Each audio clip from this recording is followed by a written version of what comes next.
we're good to go. It's time for showtime. Joey Peter will be going on the mic live right away. Thank you, ladies and gentlemen. Let's enjoy the game now.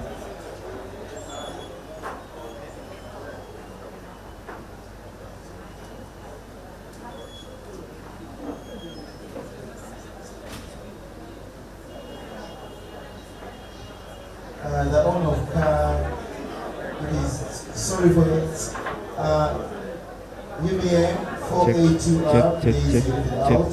UBC 675B also blocking someone. Lastly, UBP 582L. Let's try and work on the parking. Thank you. A very good evening from Kampala. The venue is at the spot. The competition is the trilogy. The protagonists are IBRAH and the CEASER. The race is 21. The prize is $2,000 US. The rules are black ball. The regulations are one timeout after every 10 frames, whichever the result may be. My name is Peter Chove. IBRAH versus CEASER. Starting now. First of all, please accept on behalf of the organizing committee our apologies for starting late. The table is placed on a carpet, and by the time the match was to start, that is shortly before 7 p.m., the table had lost its balancing or its level because it is on a soft spot where it can always dig deep and lose its balance. We had to invite our technician to sort out the issue because the playing standards are paramount. Once again, because of that delay in time for key-off that was caused by a technical hitch of the table, which has now been solved, please, on behalf of the Advanced Talent Agency, accept our apologies. The Scorpion, as CEASER CHANDIGA is nicknamed, does win the lag and gets to play first in the last match of the trilogy. IBRAH nil, CEASER nil. Race to 21, time for action. Charge your gadget, have your data bundles loaded.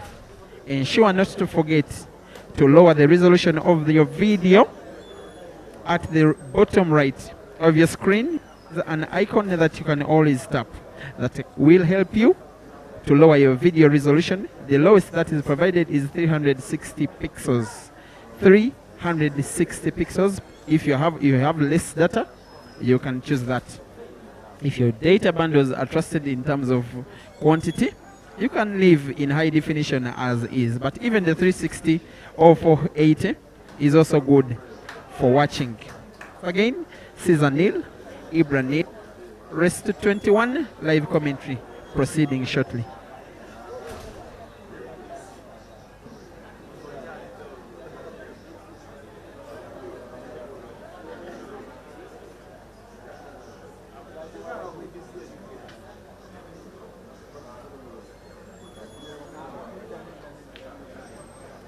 The trilogy is a series of races, 3 in number, that has been organized by the Advanced Talent Agency to sort out the difference between these guys who have a lot of rivalry between themselves, never mind the fact that they are actually friends in real life. On the table, either of them doesn't believe that the other has the better game on them. It is what caused this match to happen, especially after Ibrahim SSEJEMBA around 1 month ago, releasing a poster which he did publicize on his social media platform that is called the SSEJEMBA IBRAH, inviting every player who knows how to play pool, as long as they were of African origin, to money matches, as many as possible, with stakes that can be negotiated and with races that can be negotiated, to have him challenge them on the pool table with financial consequences at stake, as is the case here. The first was Bwani Kamanso, whom IBRAH did beat 21-14. The second was Rashid Wagaba, whom IBRAH did beat 21-11. The third is CEASER, who is also the fourth and fifth, because this is a trilogy. They have already faced off twice before they only agreed that they do this thrice in succession, with the Advanced Talent Agency working as intermediary to ensure that while these guys and their management teams have money to lose at stake, at least the players don't go home empty-handed, by allowing the facility for you as a lover of the game, for you as a fan of one of these players, for you as someone who wants one of these players to lose so badly that you want them to lose while you are watching, to pay that 1.5 US dollars to watch this match. Money which off the costs of production of the live stream is directed towards these players to improve their livelihoods both as players and as persons. Normally, as it has always been the case in the trilogy, ever the first 1 or 2 or 3 games have been played at a low level because of course there are nerves, because the players have not warmed up enough, because they have not yet had the real feeling of being in a competition. We are yet to have the best that these guys have got to deliver.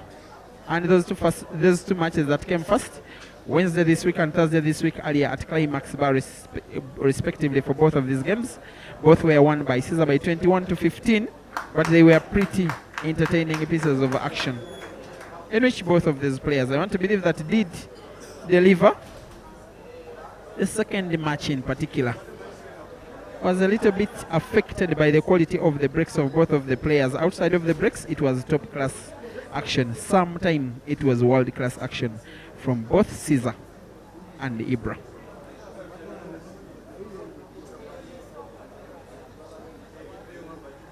In both of the races, the first frame has been won by IBRAH. This one is do or die for him. If he loses this one, IBRAH, it will be painful defeat thrice in succession in a space of 4 days, losing to the same player. And yet IBRAH wanted to use this trilogy to reclaim his position as Uganda's best player. A position that has been contested by the likes of Mansour and CEASER, but for the last 1 or 2 years, CEASER has been dominant, not just in public opinion, but also in delivery, as well as official rankings of the Polo Association of Uganda, which does rank him currently first, and of course officially as a national champion.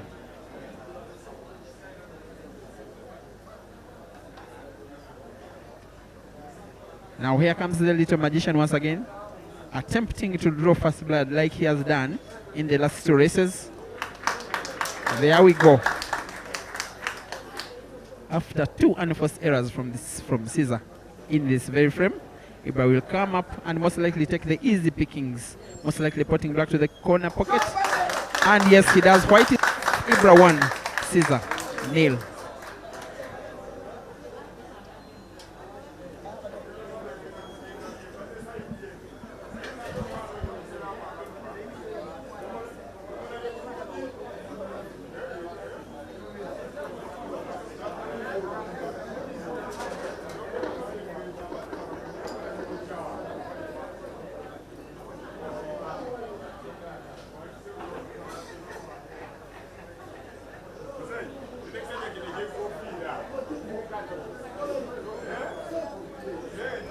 Our umpire of the day, as has always been throughout the trilogy, is Joko Henry, a veteran umpire of the Polo Association of Uganda, being assisted by Farida Nachiride.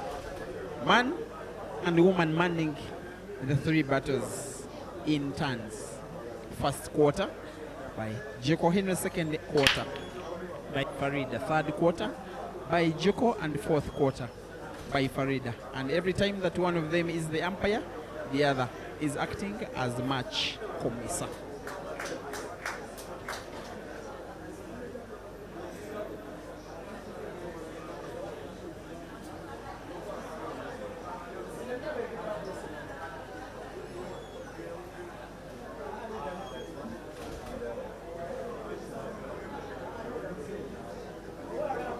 The last session of the trilogy, the match that was played on Thursday earlier in the week, for IBRAH, he had the break shot as his undoing. I remember him having 7 dry breaks and about 3 foul breaks. That level of break is, in my opinion, unacceptable in a competition of this level against a player of Caesar's magnitude. You have to break to get your break on. Split the balls well. Pot at least one ball. Try and make a clearance. If you can't, try and make sure that you play the better color of balls. Take advantage of the frame that you break.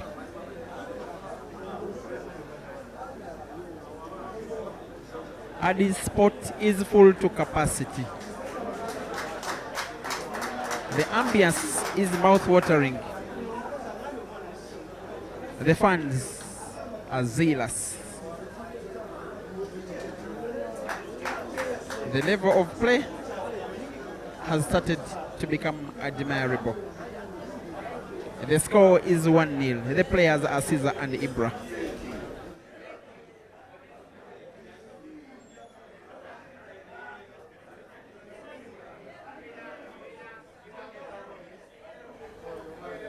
That's one bit of an important shot by Caesar. Normally, when it's a player of this level, when it comes to that part of the match, with himself versus a good yellow ball and a good black ball, white ball on a normal shot, remaining in position and naturally to get white ball for the black, easy way for him to equalize after a dry break from IBRAH, followed up by a red apple from Caesar, who now makes it 1-1.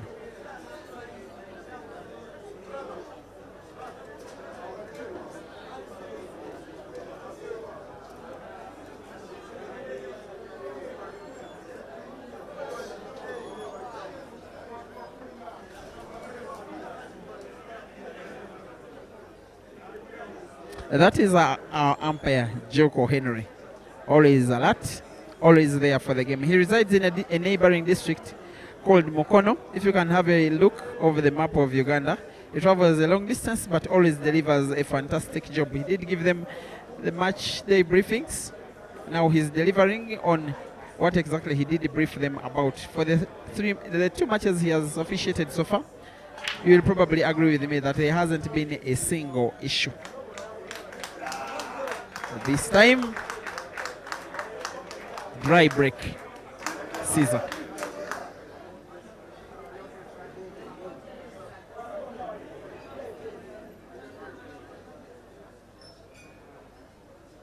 IBRAH must be at his very best tonight for him even to stand a chance of taking down the Scorpion.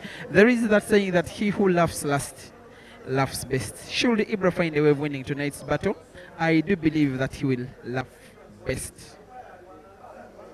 2-1, if it were a football match, wouldn't be a bad way to lose. Because then, this I can tell you for sure, if he wins this match, IBRAH, he would have lost in terms of number of races won, but he wouldn't have lost any money. Because the Advanced Talent Agency has given both of these players a chance to recoup some of the money lost during action in terms of online viewership payment.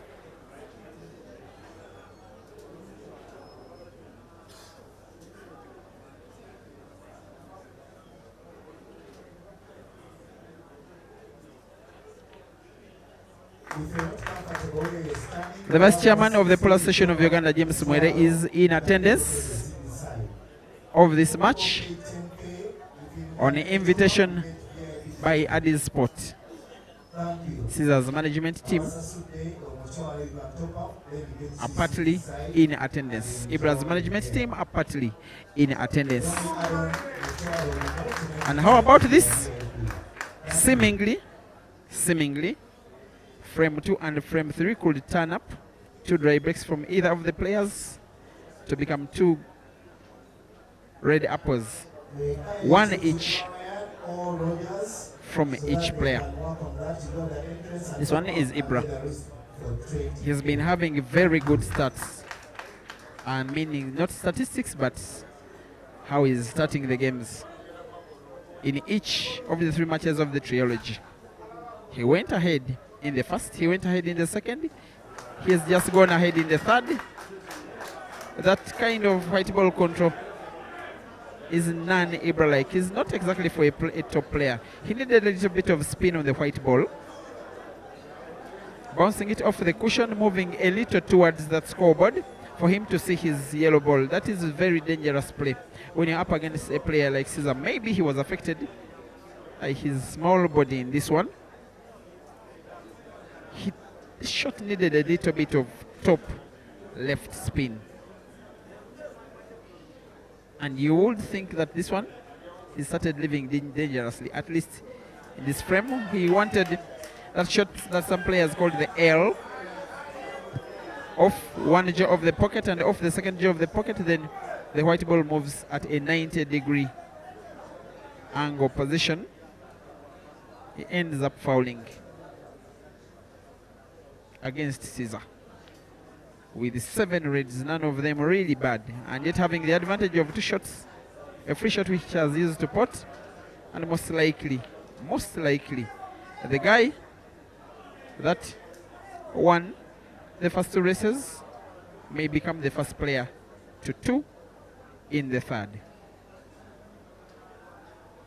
Downing the light blue of the Advanced Talent Agency, while IBRAH is donning the white of Roxbury.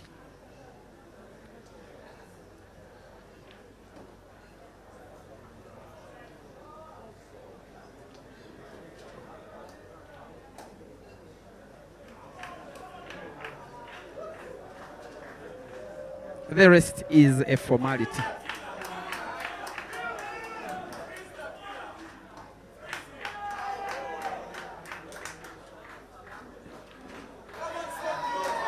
This one is a game I will say IBRAH has lost before I will say that Caesar has won it, because of that unforgivable blunder by IBRAH, getting himself snookered and ultimately giving out 2 shots, allowing Caesar to take this one away, to take the lead away from IBRAH. It is now 2-1 to the Scorpion.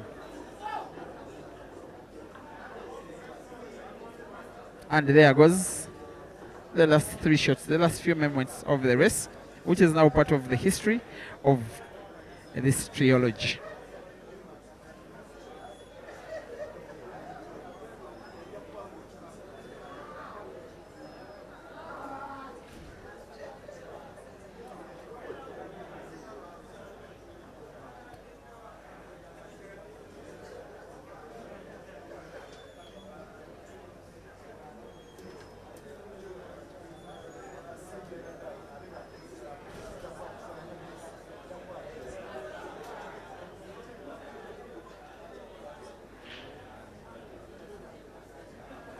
This kind of organization of a ring and enclosure, modern looking enclosure, exact architecture of the Joy World Heibo Championships, is being introduced to Africa by the Advanced Talent Agency for the first time. And isn't it beautiful?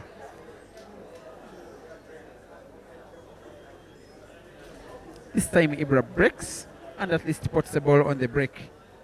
He is normally, forget the 2 races that he has lost so far, he's normally at his very deadliest when his break is okay. He really knows how to play, how to manipulate the white ball around the table, off its cushions, moving it so freely and effortlessly, and winning games by break and finish when his break is on, is when he's at his most deadly. It is very seldom for IBRAH to perform when his break is not leading the performance.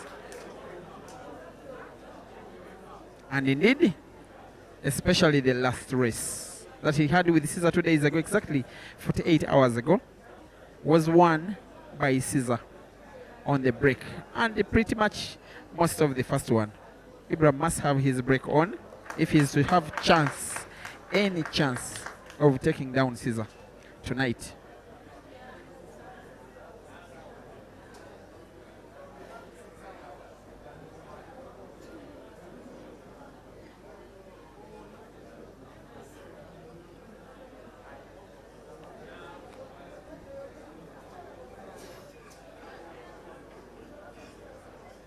Yes, these races are independent of each other. They are 3, but each one of them independent. Each one of them, the players get the 2,000 US dollars upon becoming the first to 21. Special thanks to Adi Sport for this environment. Today, a very well respectful crowd. A pretty big crowd, by the way. All seated at a distance from the playing area. And while the venue has got live Premier League action, and Uganda being a country that is so enthusiastic about the English Premier League, they are all non-concerned about what is happening on the television screens. In fact, at the request of the crowd, all televisions, about 1, 2, 3, 4, 5 at the venue, are having their wide screens showing this match in real time as you are watching it. Attempt for the first green apple of the match by Ibrahim SSEJEMBA. The guy that is nicknamed Mayweather, having grown up as a childhood fan of the American boxer Floyd Mayweather, shooting this frame as Floyd Mayweather did box his opponents when he was at his best. IBRAH SSEJEMBA 2 and CEASER CHANDIGA 2.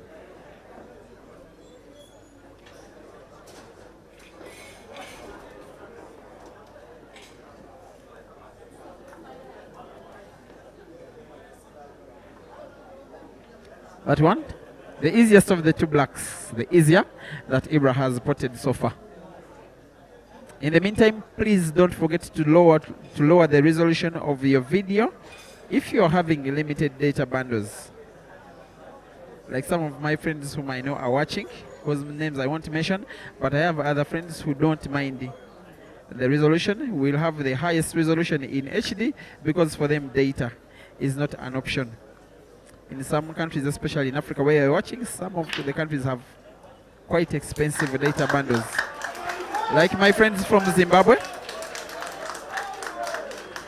Foul break by CEASER. Advantage. IBRAH, he must utilize opportunities like this. He must.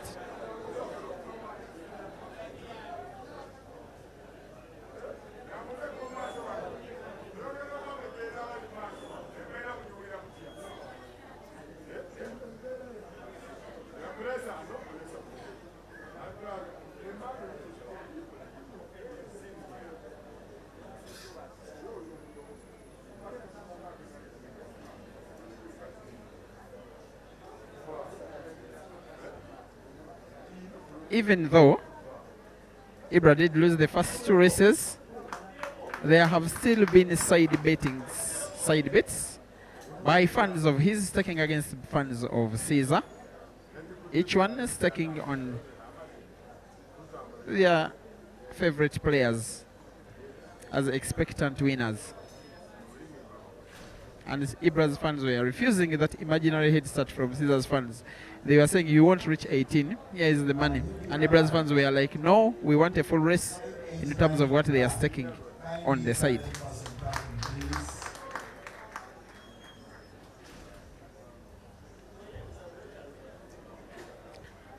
This one is an event in which both of these players are testing their actual abilities, where they are standing in terms of execution, in terms of ability, in terms of potting, in terms of longevity, in terms of stamina, all aspects of the game, and being played under pressure, even though they have their own fans watching, but they also have fans of their rivals watching, both at the venue and even more online.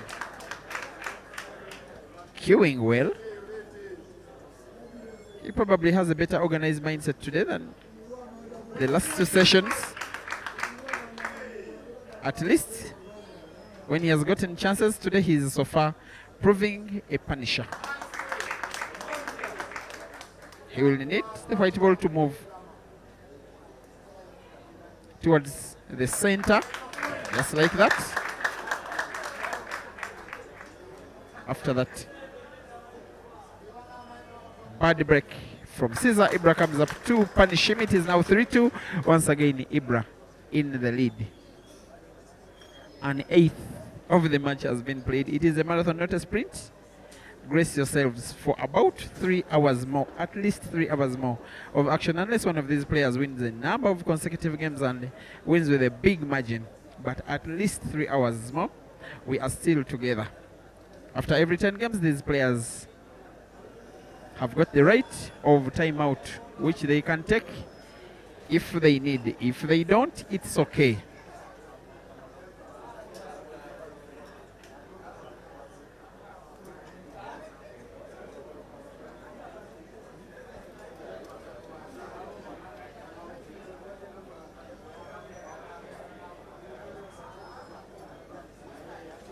UPR 589B, please let's go and walk on the parking. But kindly, if you cannot leave your queue with Roger, then they won't allow you to park down there because you are blocking people. So, and you cannot start. A clear dry break once again from IBRAH. Caesar's fans celebrate that dry break as if Caesar has won the frame. Maybe they are anticipating that this will be his equalizing moment. Normally the Scorpion is unforgiving, even when the opponent is not all that guilty. After all, not putting on the break is not a big offense in terms of unforced errors. Sometimes Caesar very seldom forgives his opponents for failing to put a ball on the break. IBRAH 3 and Caesar 2.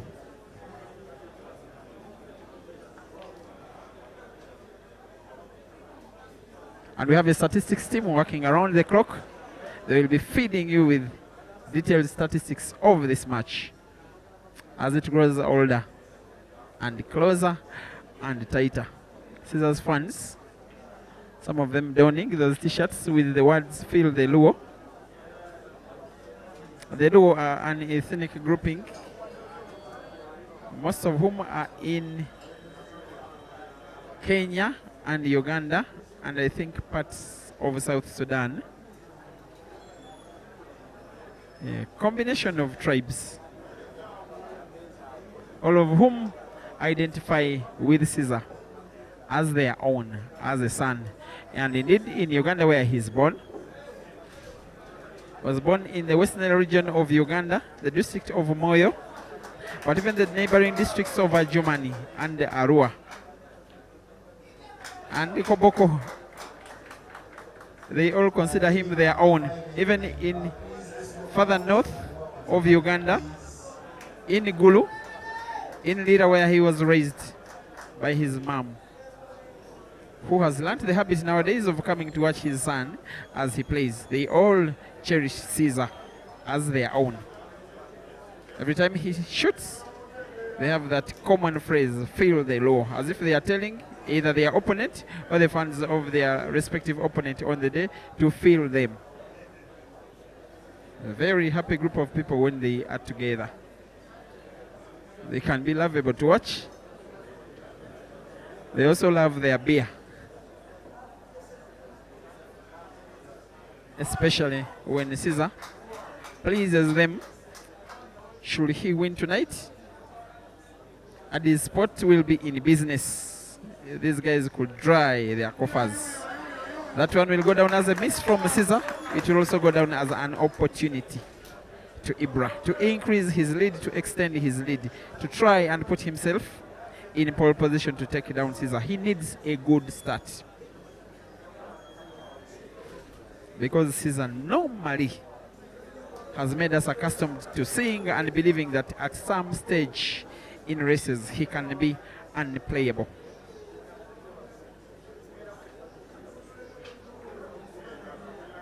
Every time, guys, that you do visit the website of the ATA, please do not forget to log in. That is why sometimes some of you fail to view the video. You must log in first, and please remember that the system it does serve you automatically. If you did pay $1.5 US, you can only access these videos for 24 hours. You could select monthly or annually. There will be more videos coming your way. the ATA in terms of pool will come closer to the rest of East Africa, to Kenya, to Tanzania, to Central Africa, to Southern Africa, in Zambia, Zimbabwe, Eswatini, Lesotho, Botswana, and as well South Africa. While this initiative is being launched using the trilogy, it will have its effects become benefits to pool players in all of those mentioned countries. And believe you me, especially if IBRAH wins tonight's match, he would have lost 2 races against CEASER's 1, which somehow makes him defeated. But in terms of finances, he will walk home a happy guy, especially if he narrows the amount that he has lost to CEASER. Because on the table, of course, he's losing more money than he did stake, because he has lost 2 races so far. $2,000 lost so far. He can only recover 1,000 tonight if he continues playing as he has been playing, at least for the start. A game like this one will finish it anytime, any day, and twice on Sunday. And remember, Sunday is just around the corner.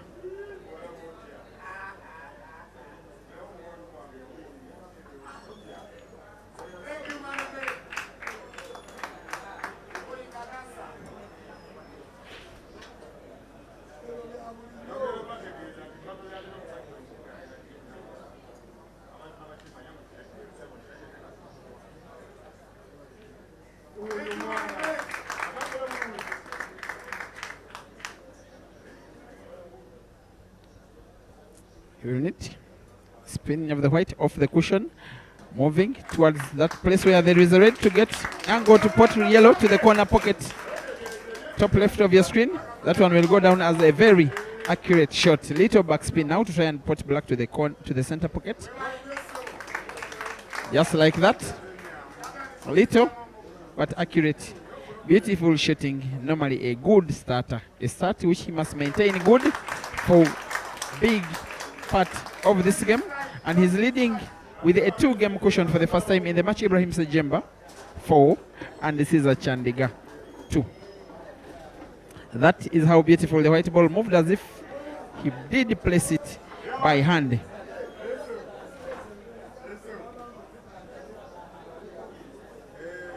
Very passionate fans behind the umpire Joko Henry, clearly with the logo of IBRAH's management team on their chests. They are happy for now. They don't know what the future of this race has to offer, but for now, they will be happy. CEASER to break.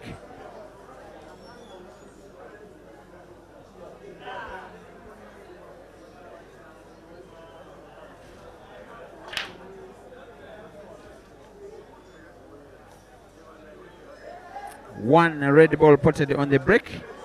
A very good split of the balls. All yellows and all reds are clearly good, but the reds are slightly better positioned. I think CEASER will be going for the reds, but we wouldn't fault him either way to go for the yellows, because they are also okay. I don't know what he's contemplating here. Trying to map out the game, a route to victory at once. That shot sees him close the table and playing reds, and getting good white ball for the next red ball, which will be putting to the center pocket on the top of your screen. The other red to the corner pocket, that is now on the top right, potting it, pulling the white ball backwards towards the 3 reds that would be now left on the table, which CEASER will most definitely take down as a formality. The only difference, the only little problem is that black ball is touching the yellow, and it is seeming like in his cue action CEASER wanted to use the white ball to open up the black ball and then eventually take down IBRAH, he gets himself in trouble. Because the opening was not enough, he used little energy, then he would have fancied gets himself at least partially snookered. These are the chances that could be given out that could help IBRAH maybe go into the first time break in the lead. Today that guy is concluding the third session of the trilogy. Tomorrow he'll be representing his club Upper Volta in the Ugandan Pool League, and then on Monday he will be headed to Morocco for ultimate pool. Here he goes, Master shot, white ball curving round the yellow, eventually a foul.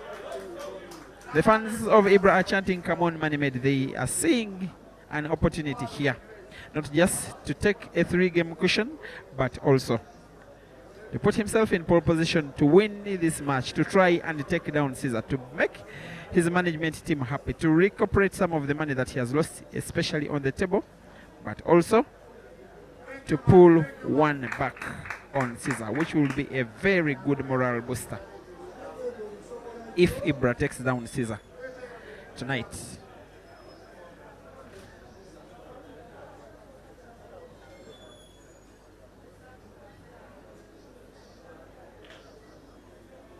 CEASER's little beautiful shot was not beautiful at all in the end. The white ball was so close to the red that it needed a very sharp spin on it.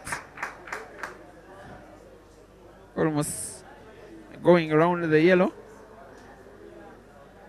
alone, and then trying to find his red.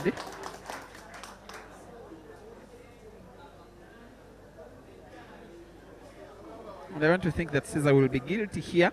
A player of this level, expectation is that a game as open as those reds should never be an issue finishing it off. And yes, even for IBRAH, faced with similarly the same problem, by the way, a good looking series of yellow balls, but one of them is a little bit tricky because it is touching the black. CEASER got himself in trouble as IBRAH's shot is played in replay style. IBRAH this time does what CEASER did not do when he had the opportunity, opens up the black ball. Now he's looking forward to try and take down CEASER, to take a 3-game lead.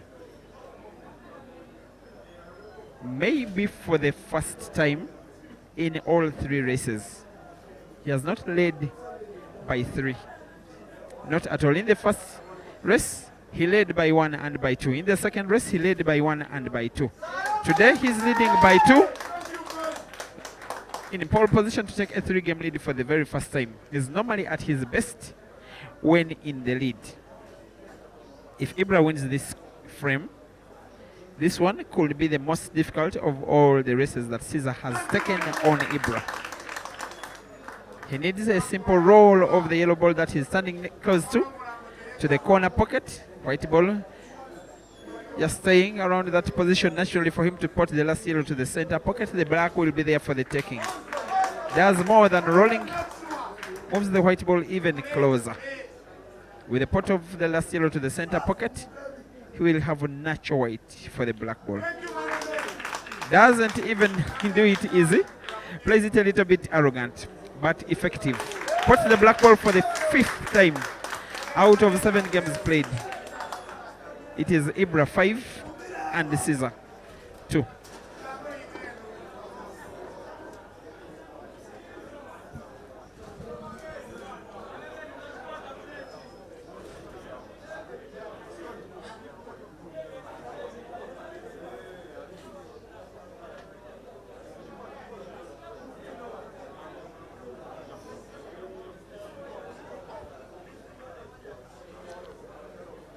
Umpire Joko Henry, you can see his stopwatch.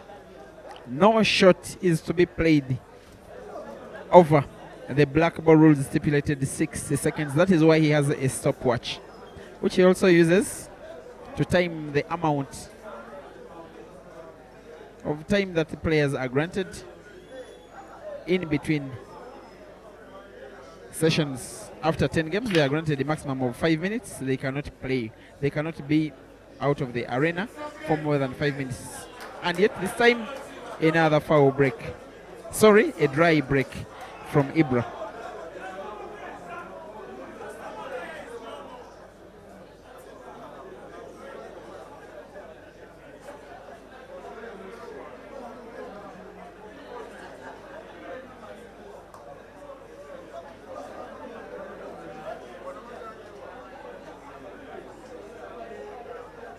The Scorpion, as Caesar is nicknamed the name that is clearly displayed at the back of his shirt.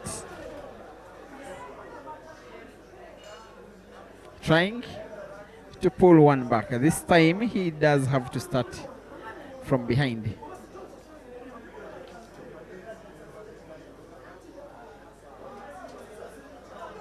He has so many fans around.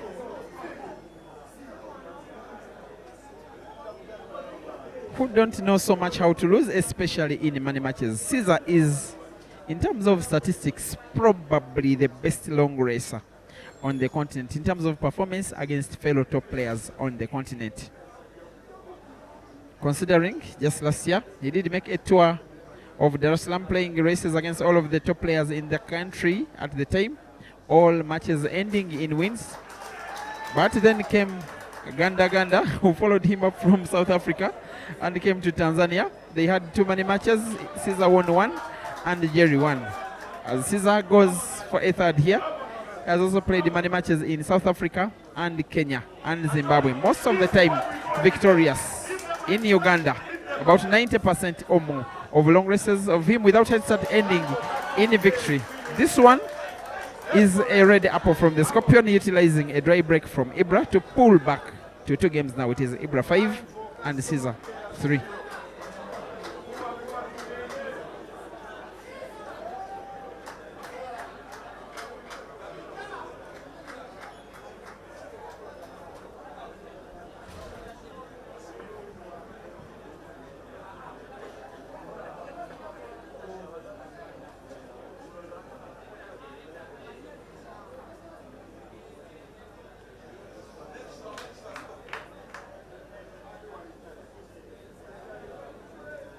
He's not wearing a worried face so far.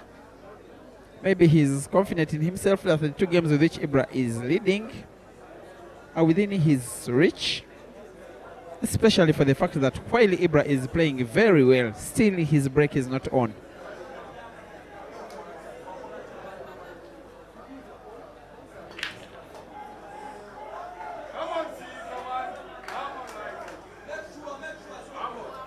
Every time that Caesar breaks and pots the ball, he's got these fans who celebrate that moment as if he has won a game.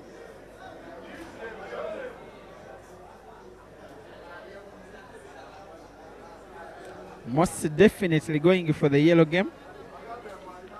Potting and opening up the would-be bad yellow ball now left on table. He's trying to be observant. If now one of his yellows has got a clear path to the corner pocket where there was that yellow and that black, then the 3 yellows he's looking at right now, maybe wants to put them to one corner pocket, the one closest to your screen on the right. Sometimes these players like organizing these balls like that during training sessions. He didn't even need to put all 3 yellows at one corner pocket. He has a better path to victory.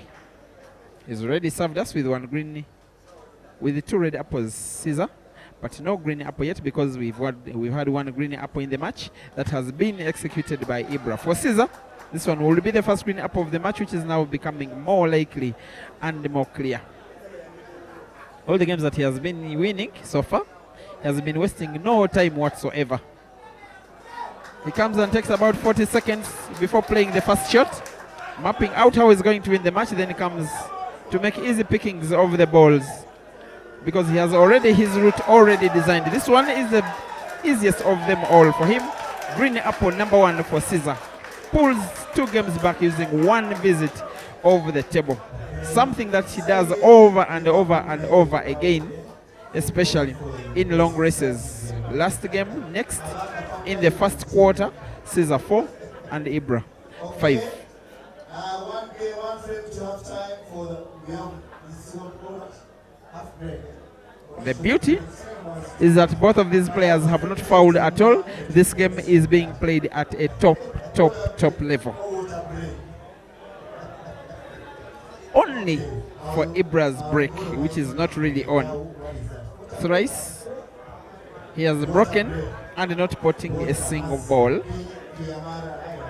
He will need to make amends here.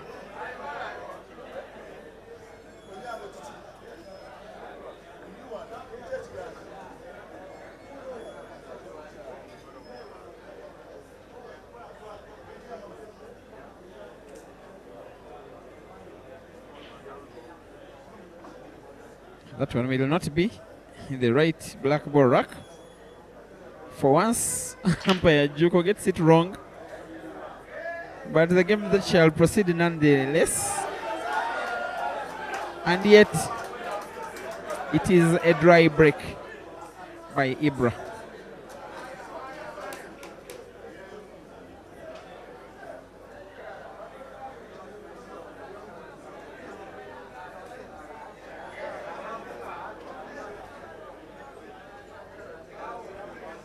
Still, like it was in the last race, the big issue with IBRAH is the break.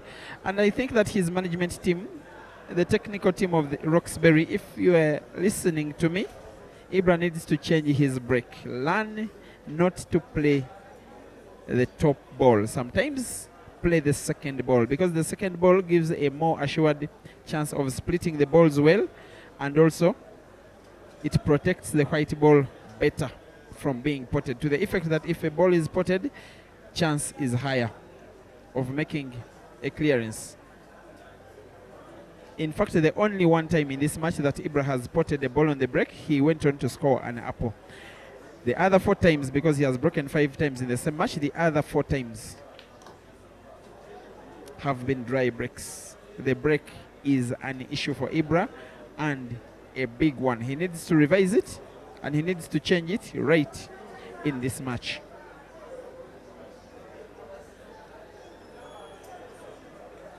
Now this is the guy trying to punish IBRAH for breaking dry. A guy who is having 2 more days in the country of Uganda before proceeding north of Africa via Europe, by the way, because the air route to Marrakesh is via Paris.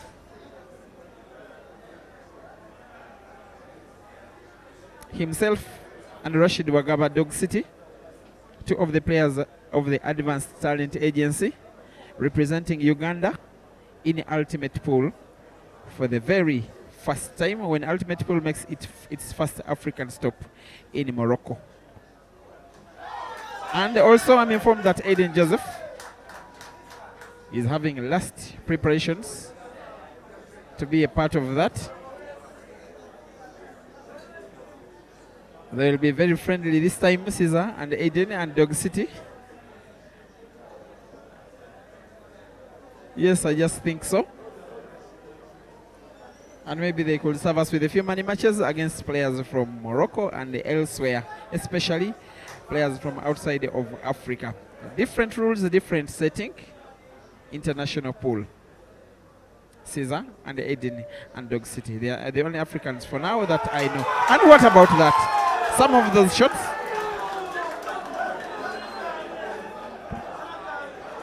And I want to think that our videographer team will try to map out how to get a replay of that one, because it has been such a joy on the eye. Look at this yellow off the red to the center pocket. Oh my God, the imagination, the execution, the accuracy is something for the memories. And I think that sometimes it is more than deserving. If a shot as beautiful as that, you can watch it for a pay. Nonetheless, in the movement of Caesar's yellows, one of them is interlocked between IBRAH's red and the black. But we can have a look at this one again. Why not? Wow.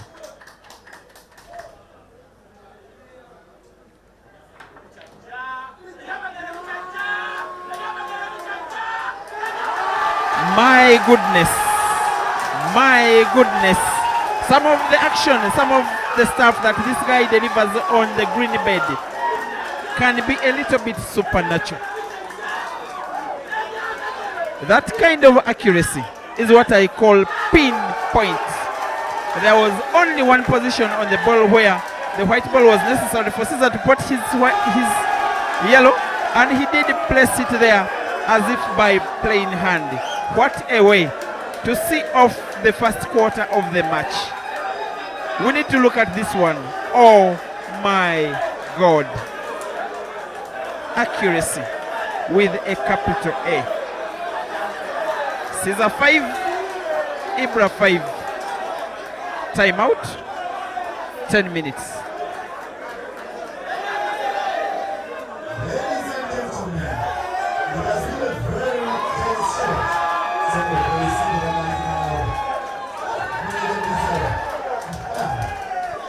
As Ugandan culture in terms of fan support is, Caesar will take away all the money from the fans. And all of you who are watching from wherever you're watching, it is a culture I need you to adopt because it benefits these players. But what a shot we have been treated to.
We are back, ladies and gentlemen. It is the second quarter of the continuation of the trilogy. But the first quarter, in my opinion, has been the most exciting of them all because of how we've had 9 quarters. The first quarter has been the most exciting of them all because both of the players have shown us what they are actually made of. It is the best that I've seen IBRAH do. It is also some of the best shots that I've seen from Caesar in this trilogy. Those last two shots in the last frame are still having the crowd here in jubilation, especially the Caesar fans. And it will take a man with a brave heart to remain having your A game on even after a clearance like the one Caesar has just perfected as he was concluding that last quarter. I want to see what IBRAH can do, especially with Caesar's game now on and on for real.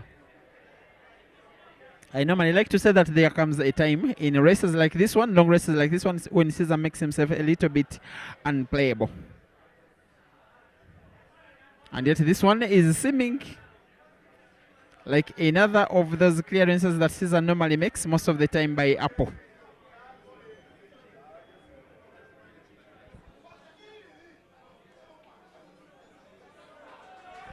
Once again, the guy is seeming to start from exactly where he did stop at the end of the first quarter.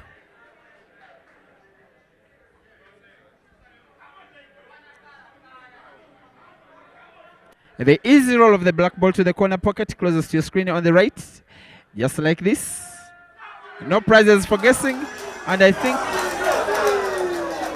it is the very first time in this match that Caesar is in the lead.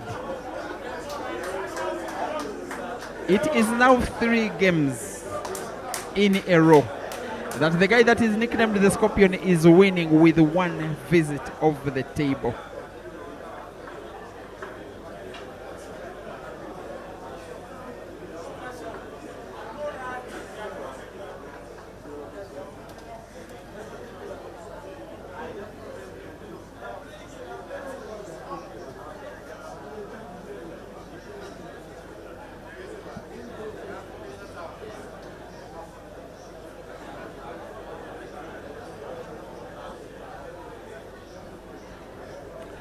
a little bit faulty from our statistics team. Updated statistics are coming your way, but IBRAH has not yet updated his break. Something that is really lacking in his game is a good break.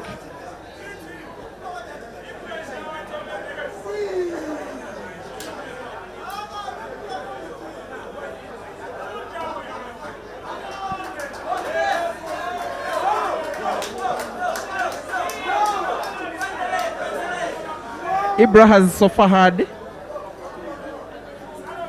6 breaks out of 12 games. Out of 11 games, he has had 6 breaks. From out of 12, he has had 6 breaks. 5 of the breaks have been dry. The one time that he has had a fair break, the one time that he has had a ball potted in a break, is the only time that he has had a green apple. And yet he is having dry breaks exactly against the wrong opponent, who is playing as if he's not won any of the first 2 races that he has had against IBRAH. As if he has even a point to prove today.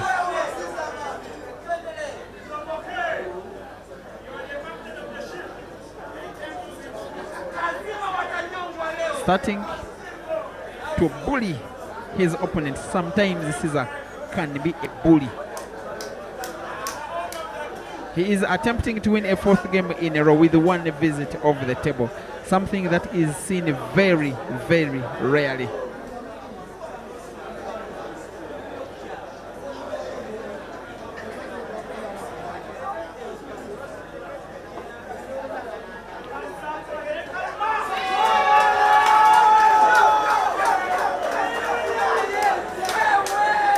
He's now making a little bit of complicated stuff seem so effortless. He's attempting to become totally rampant and dominant, self-imposing himself on his opponent. Up against the black for the first time with 1 visit of the table makes it look easy. And gets a 2-game lead for the first time in the match. 4 games have been won by 1 visit over the table by the Scorpion, who is playing like a player possessed. At the moment, seemingly unplayable. At the moment, a menace to his opponent, but at the moment, a marvel to watch. Caesar Chandiga 7 and Ibrahim SSEJEMBA 5. And I know right now that they are smiling where he's born in Moyo. They are happy where he was raised in Arua, where they are happy also where he was nurtured as a person in Gulu.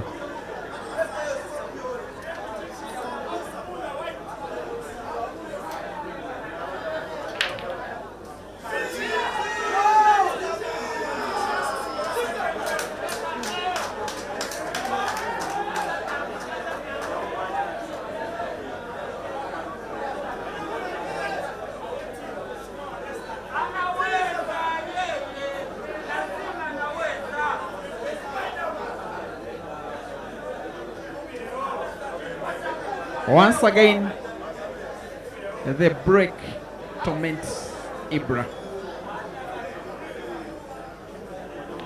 Not having a polished break when taking on an opponent this good, as this guy wearing the blue, is absolutely risky.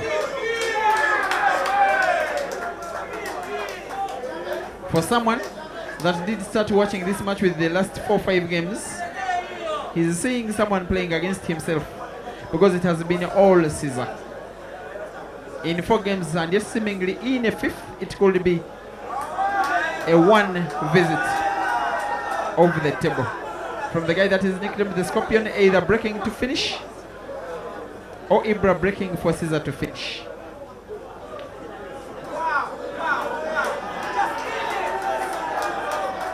And normally when his performances start to become like this, his fans are inevitably involved in the action, chanting his name all over the way. They turn the ambience into their own. They restrict the fans of their opponent to mere spectators who are not involved in the match at all, besides looking at what is happening, especially by the opponent. Another one visit clearance. Game number 5 won by one visit of the table once again by Caesar Chandiga, who now has a 3-game cushion. It is 8-5.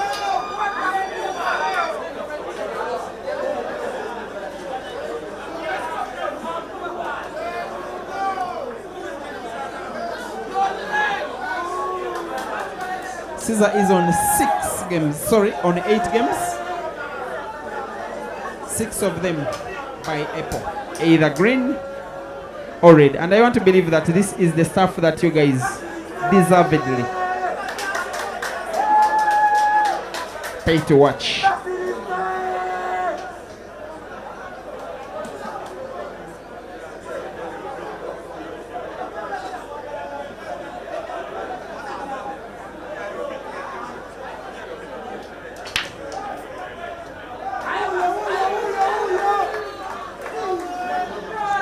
This time, at least the break pays off for IBRAH.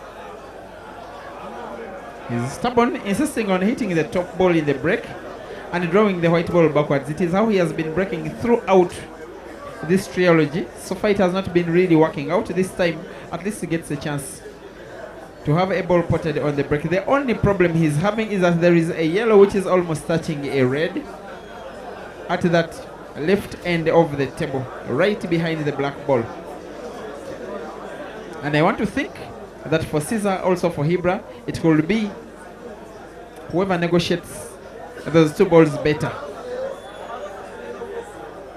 that will probably win this frame. IBRAH goes for the reds and closes the table. He must make sure. It is not an easy game to play.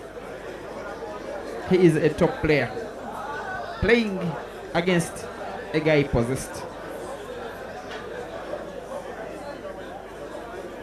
In my mind, I thought Caesar today will take it a little bit easy. I thought he wouldn't mind losing so much because he's already victor, that even if he lost today's game, he would not bother so much because he won the first 2. But the guy is having none of that.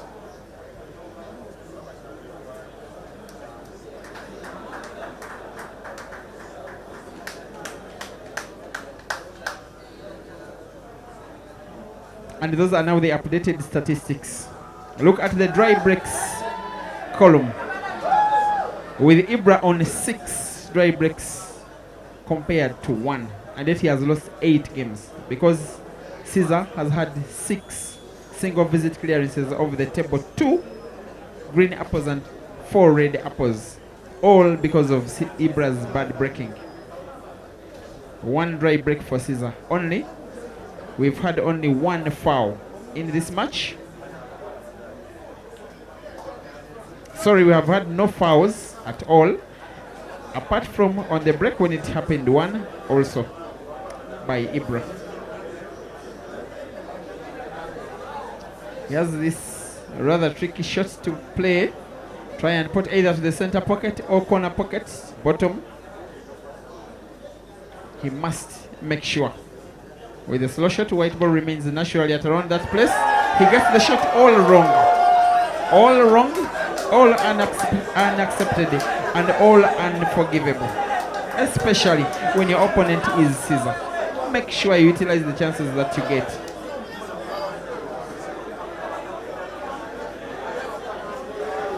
I come to realize he probably wanted to pot that red ball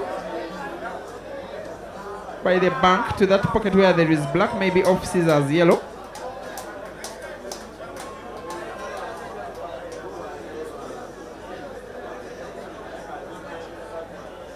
This match, this race, is starting to be turned into a scorpion show unless IBRAH polishes his game, especially the break.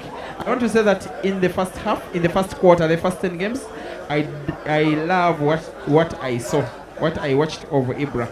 Apart from the break, the rest of the executions were top notch.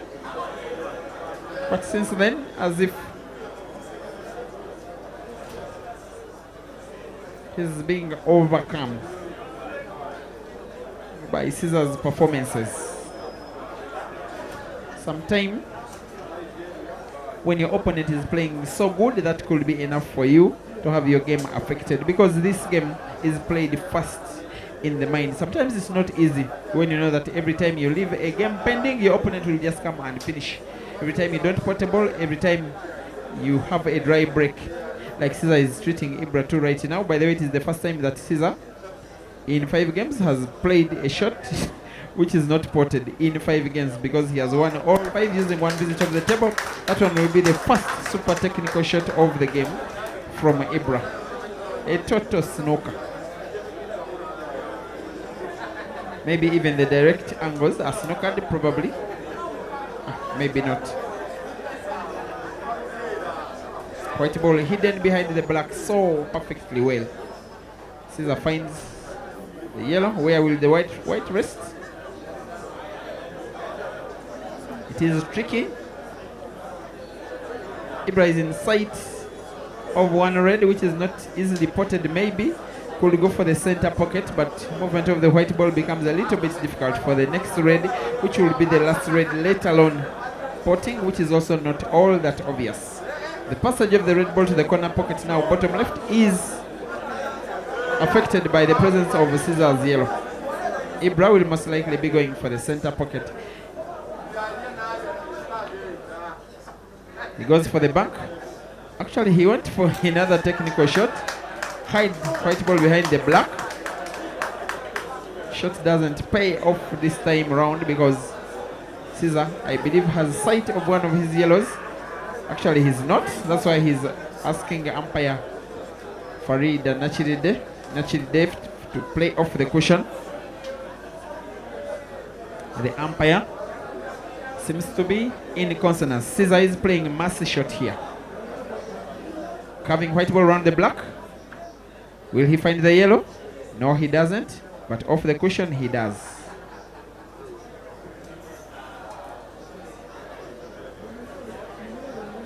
That shot can only be affected if CEASER hadn't communicated to the umpire that he is totally snookered. Now that he did, after playing off the cushion, all he needs is to find any of his balls, and it wouldn't matter if after contacting his yellow it did touch the cushion or not. That's a legal shot, but it's advantage IBRAH in this one.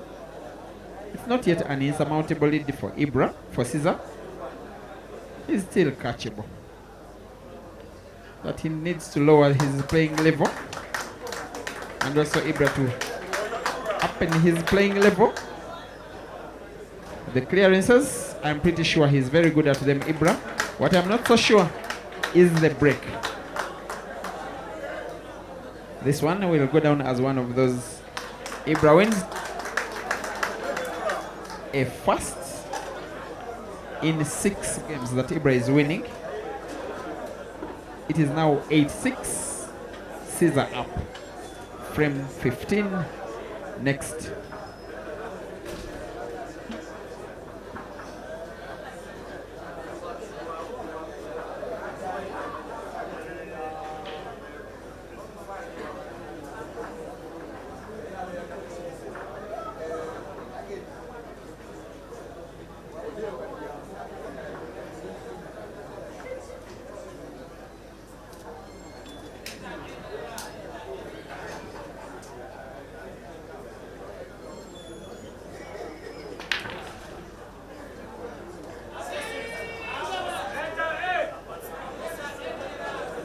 Every time that you have such a kind of break, it becomes very worrying for IBRAH, but very promising for CEASER.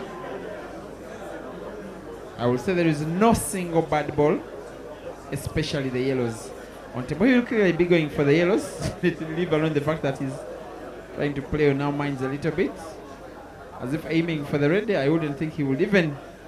Oops, guy is going for red.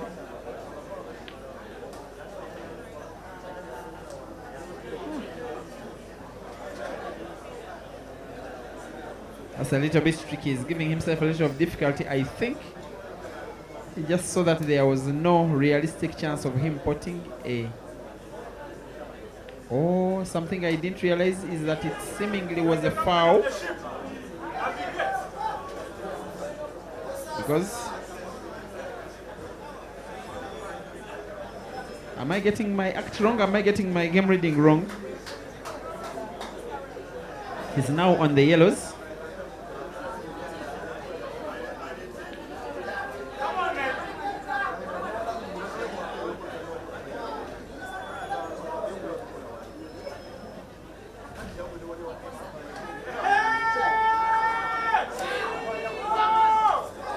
That one is another that is seemingly being won this time so cheaply by Caesar.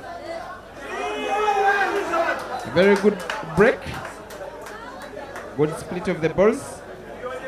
This one will be the probably most difficult of the shots that Caesar is playing in this game, but the most important. Most difficult for the fact that white ball is so close to the cushion for Caesar's liking. But yes, white ball was almost frozen.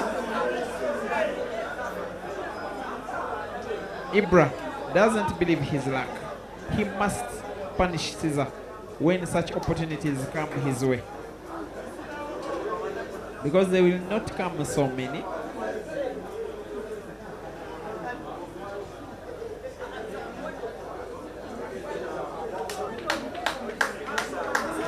In the meantime, you can please visit the betting session of the ATA website where you're watching from.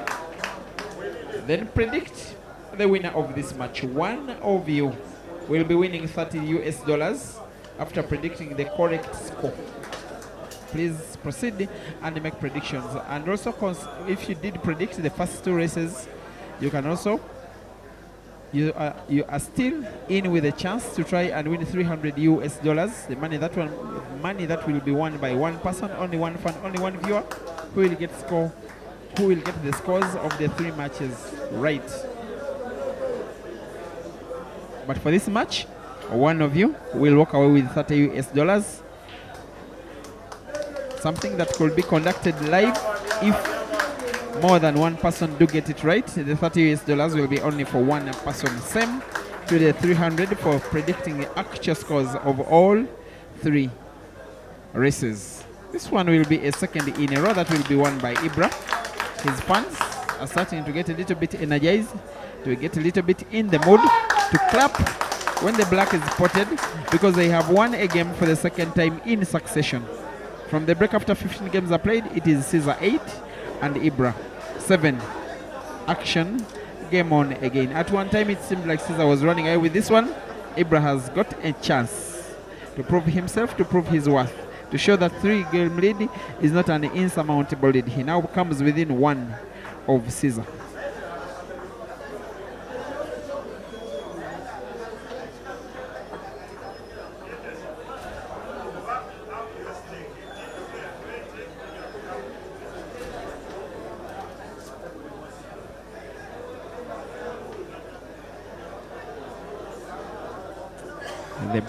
The break for IBRAH. Here we go. The break. It is once again the break.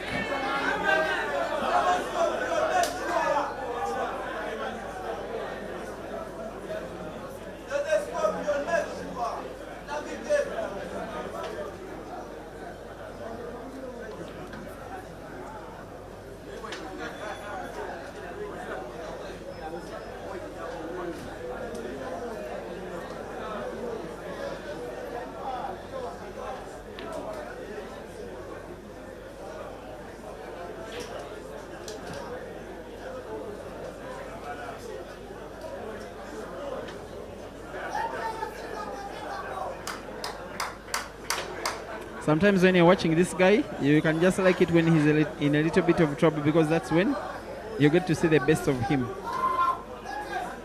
That was IBRAH's dry break. That is the situation that Caesar is trying to utilize right now. He's now up against 1, 2, 3, 4 yellows, all of them in a pretty perfect space. I'm not so sure he has sight of any of them to pot easily. By his body language, by his stance, maybe yes he does. Let's see. Goes for the bank. and makes it easy, and taking himself in trouble in one moment and recovering himself from that trouble the very next moment. This is poetry in motion from the guy that is nicknamed the Scorpion.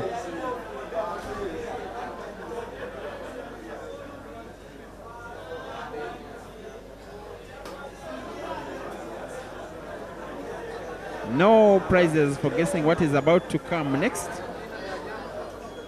One thing you would really dislike when you are an opponent of this guy, as he gets himself snookered maybe for the second time in this match to IBRAH's advantage. It's a moment that IBRAH could utilize to try and equalize. Should Caesar foul or find the black and not pot? He finds the black and misses the pot. Advantage IBRAH. This is IBRAH's chance for redemption. He must clear this red game.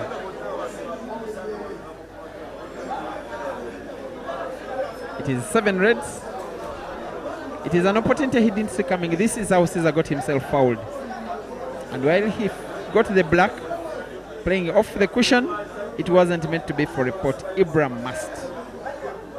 To make Roxbury happy, to make himself happy, and his family and his friends to try to equalize against Caesar in this very exciting match today at Addis Sport in Chireka, to redeem himself, to win a race against Caesar, a long race for the very first time in his career. It has been 3 defeats to IBRAH by Caesar in the money matches, the first one being last year at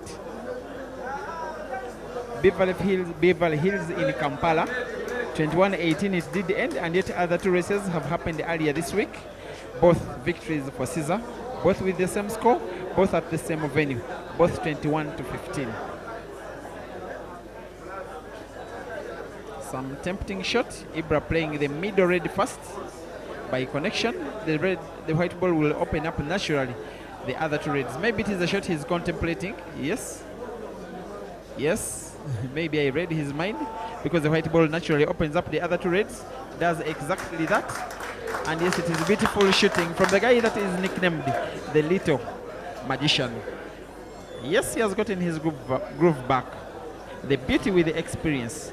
The beauty with being a talented player yourself, that despite the magic that your opponent may be producing, you may be unfazed. You continue playing your own game. That is one thing I've admired about IBRAH today.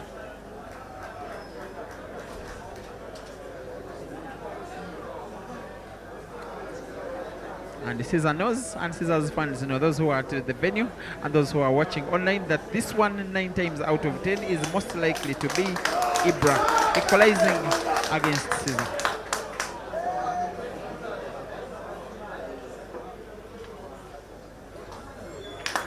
Just there's a little drag effect on the white ball, ensuring that after it bounces off the cushion, it doesn't move a very big distance, such that he has a perfect one for the black. Backspin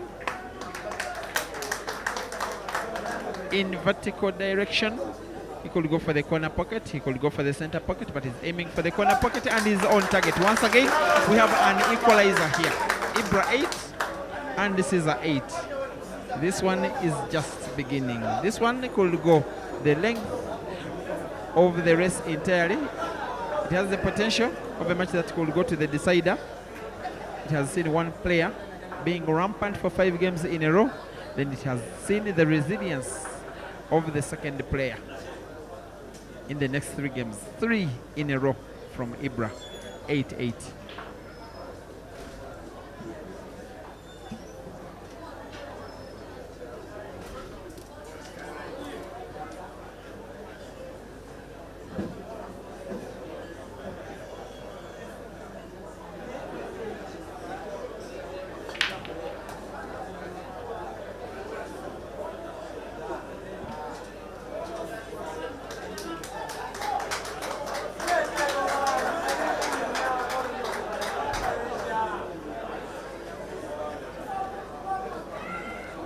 Maybe Caesar will be quick to realize that the easiest way he has beaten IBRAH, in all the games he has beaten him so far in this race, the easiest way has been not allowing IBRAH chance on the table.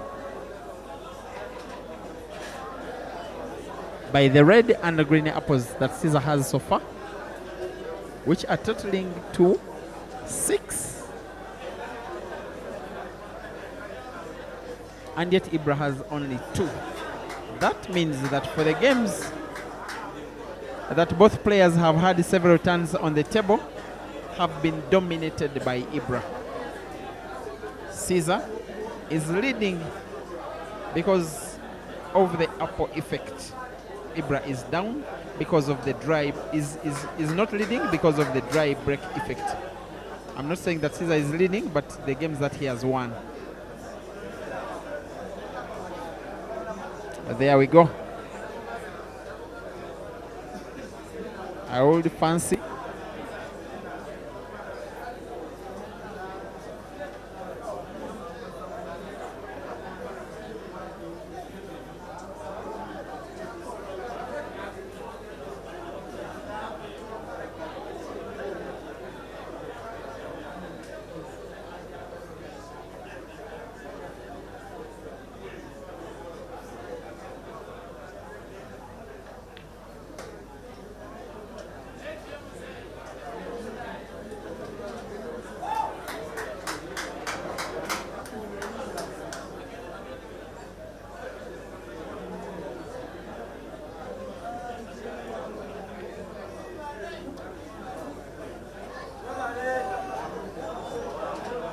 One more critical shot. I'm not so certain there is passage of the red ball in a straight shot to the corner pocket. Maybe there is. Maybe sharp cut to the center pocket. Goes for the center. And doesn't use energy enough. This is IBRAH's ultimate chance to regain the lead that he only had at the start of this race. Attempt by CEASER to clear the game by Apple has ended in slight failure. 458C. IBRAH is getting his confidence back. 37HT. Kindly come and help us in the back. One more big shot, but for a player of this level, it will be so ordinary. Moving the white ball towards the midpoint of the table. The rest, I like to say, is a formality.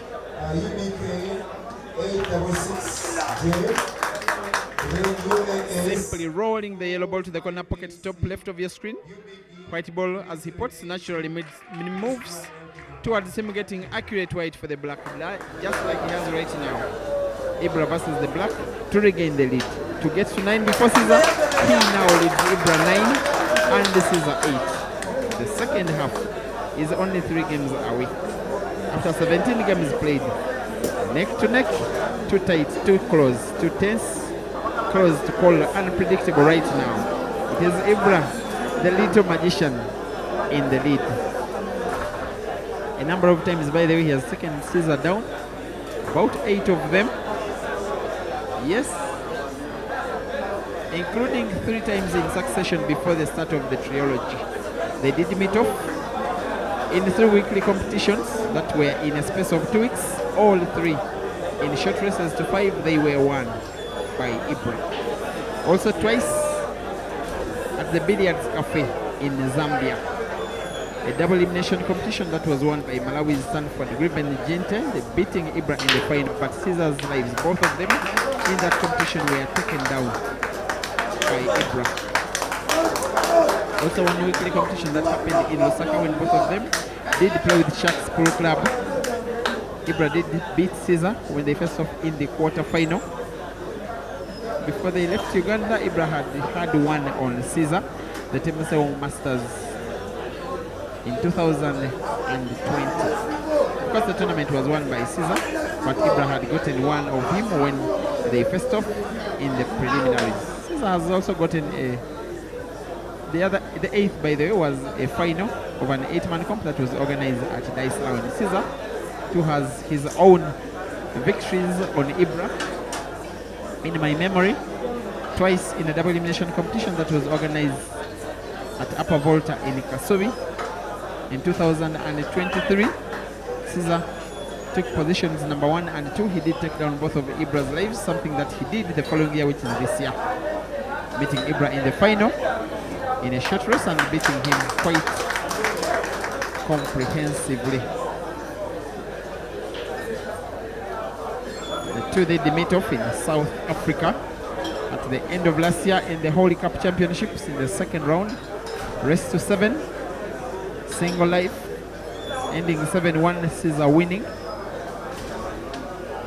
Talk about the money match they did have at Beverly Hills last year, 21-18, Caesar winning, and also not forgetting the last two times they faced off early in the week, 21-15, Caesar winning both of those matches, making himself $4,000 richer, looking to make himself $2,000 even richer by winning this one tonight.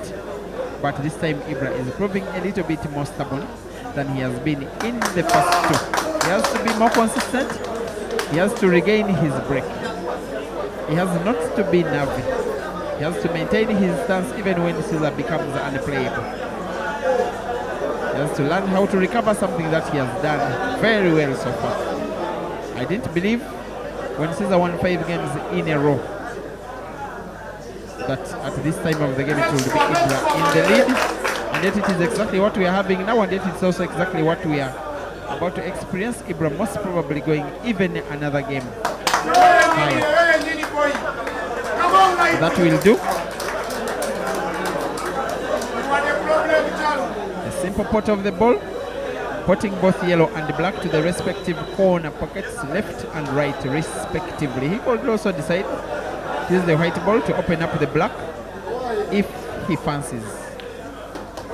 Which is what he's done, and what he has done so perfectly and neatly and beautifully, taking a 2-game cushion for the first time in the match. For the first time, not for the first time, okay, second time, but it's IBRAH now 10 and Caesar 8.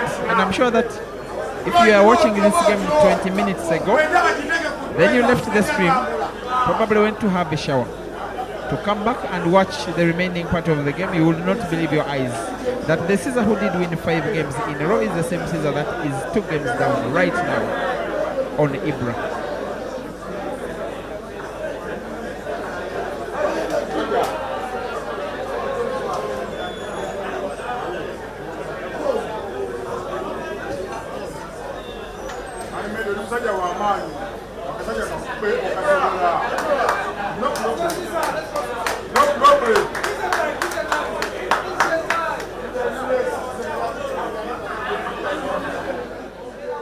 It is now the start of IBRAH's fans, dominating the Caesar fans at the venue, and it is lovely to watch. The match on table, also the match in the stands, fans versus fans.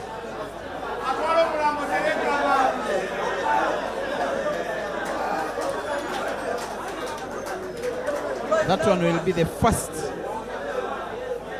dry break of the match from Caesar. Oops, he potted.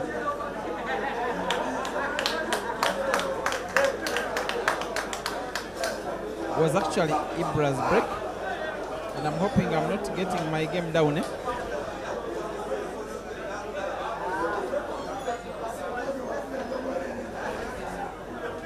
IBRAH is trying to demonstrate that he can give Caesar a taste of his own medicine by having a series of games when he seems to be playing at his own, winning game after game after game, using one visit of the table, utilizing misses, utilizing dry bricks, and utilizing fouls, but not like that.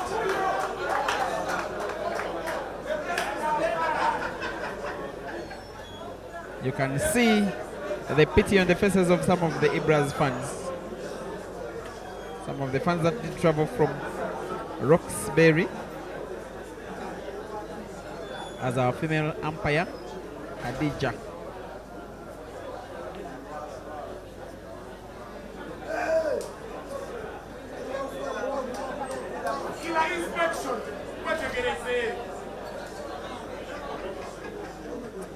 Khadija watches on, ensuring that no foul will go unseen.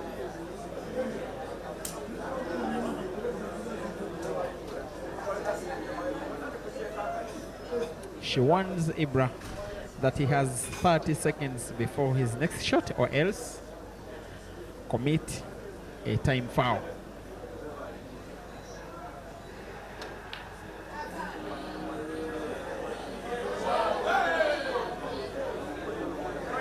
As if the umpire's warning did affect IBRAH a little bit, especially in terms of his concentration.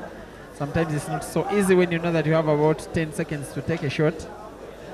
Gets it wrong, misses, and gives Caesar a chance to pull one back. Something that Caesar normally welcomes with open arms. Every time it comes begging.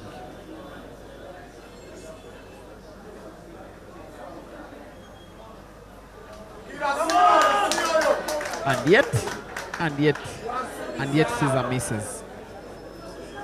Not a very bad way to miss.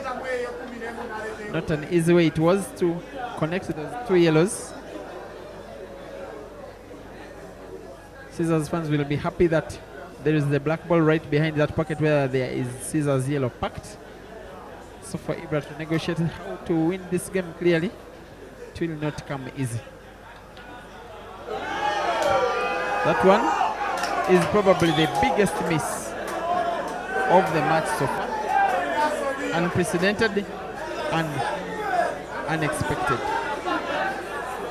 Advantage Caesar.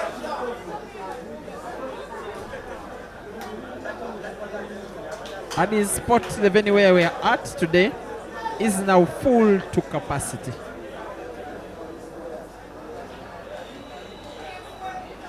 If you're coming from home, you will probably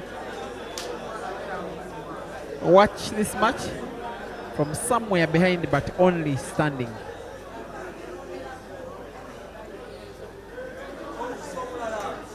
And yet even Caesar misses. Strange game this one. It is reminiscent of only the first maybe 1 or 2 games where there were so many misses between both players, with their levels of confidence not high enough. If IBRAH wins one of the remaining 2 games, then he will be assured of going into the half-time lead, at least with going to the half-time break, at least with the lead. And I don't think that it is something he has done in any of his battles so far. This time producing magic when he needs to produce some magic. Banking his way to the center pocket using the white ball to open up the corner pocket where Caesar did have his ball. It is now IBRAH's game to lose this one. The third fan now has a smile on his face. That is the replay of a shot. And how about that one? Beautiful. Both imagination and execution and deliverance.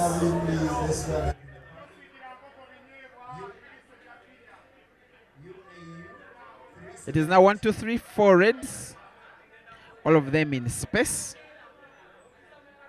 They simply need a player of a level of IBRAH to simply move the white ball around beautiful enough, and then they go to 11.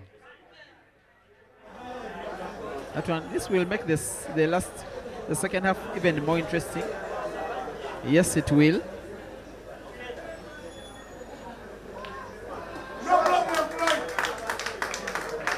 And the beauty of winning a series of games in a row is that you become so confident in yourself. That is what IBRAH is right now. The last 10 minutes, maybe last 15 minutes have been all IBRAH.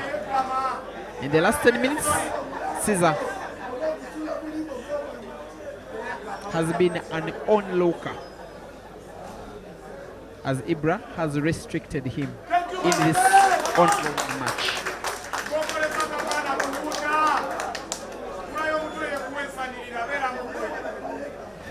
He's already in double figures and now has a 3-game lead.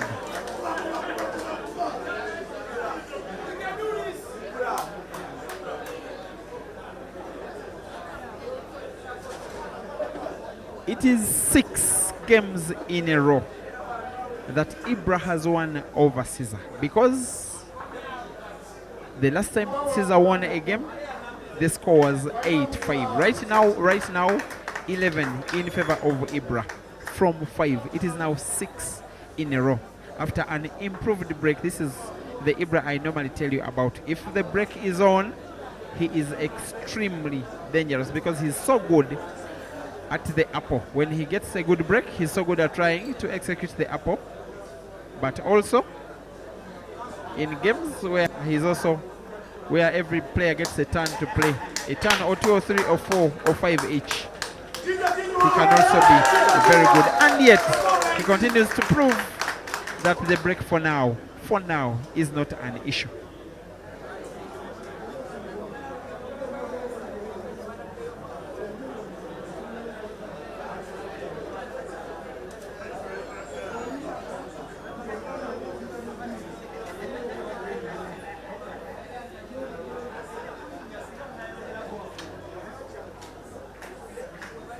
If IBRAH finds a way of winning this frame, if he can make this clearance, if he can go to 12 before the break, because this is the last game before the end of the first half. If he can take a 4-game lead, I start to think that he is the new favorite for this match. The saying goes in English that he who laughs last laughs best. IBRAH has a chance to have the best laugh, which will be the last laugh on CEASER, before he plays one more match CEASER tomorrow, involved in the Uganda Pool League for his team Upper Volta. They will be visiting Portit in Kampala. And then on Monday, CEASER, together with Rashid Wagaba Dog City, powered by their management team, the Advanced Talent Agency, will be leaving Uganda for Morocco, where they will stay for some time, for some weeks, to participate in the ultimate pool for the very first time as a pair of Ugandans, and then also participate in the World Heibo Championships, which will also be held in the same city, Marrakesh, about 2 weeks later. So it wouldn't really make too much meaning for their management team to fly them back and then reapply for visas again and then go back for Heibo.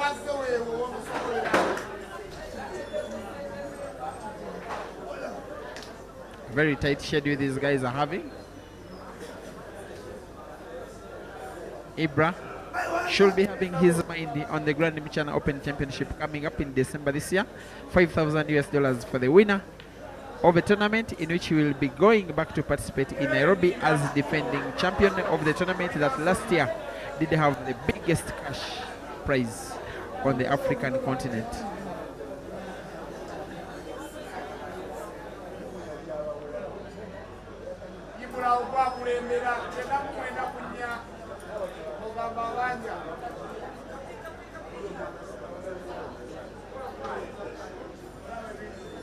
After this frame, we shall be having the second break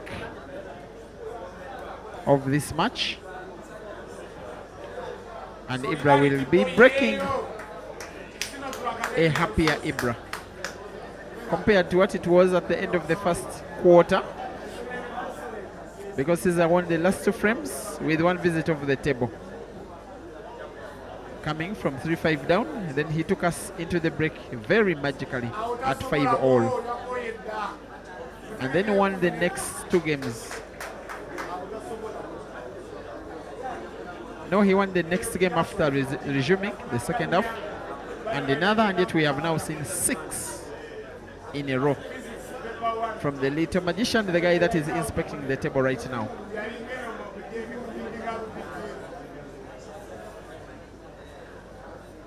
It is a match that his people, fans from near and far, IBRAH, will be watching with anticipation right now. Here in the country of Uganda, fans of the sport of pool are so crazy about this sport that at Roxbury, where IBRAH is managed as a player, if IBRAH finds a way of winning this match, the beer they have in their fridges will not be enough for the night. Same situation in places where CEASER is so adored if he wins this one. And for any reason, if CEASER wins, it will be the hardest fought of all the victories he has gotten on IBRAH.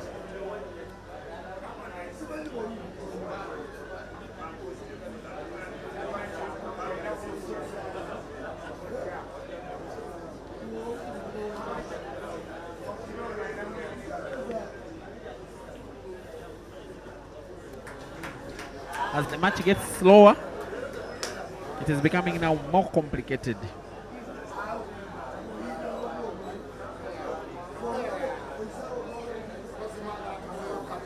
It has seen a change of guard, change of leadership, change of who has the more goals.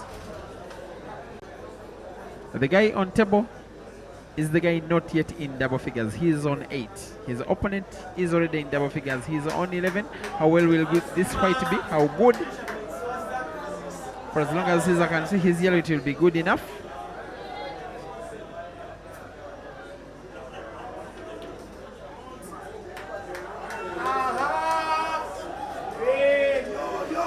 While IBRAH's fans will make a little intimidating chance, I want to think that this one will be okay for Caesar.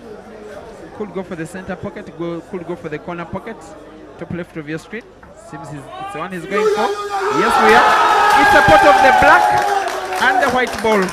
Loss of frame by Caesar. The exact opposite of the way he did end the first quarter is how he has ended the second quarter. Because right now, 7 games have been won in a row by Ibrahim SSEJEMBA to the effect that he has a 4-game lead. It is Ibrahim SSEJEMBA 12 and Caesar CHANDIGA 8. Ibrahim in the front seats.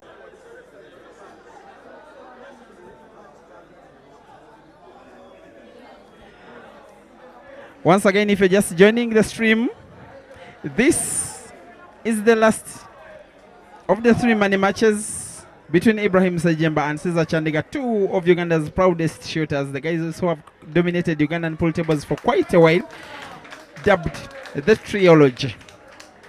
Last chance of Ibrahim SSEJEMBA to have the last dance because he has lost the first 2, both to the same exact score, to the same exact opponent at the same exact venue.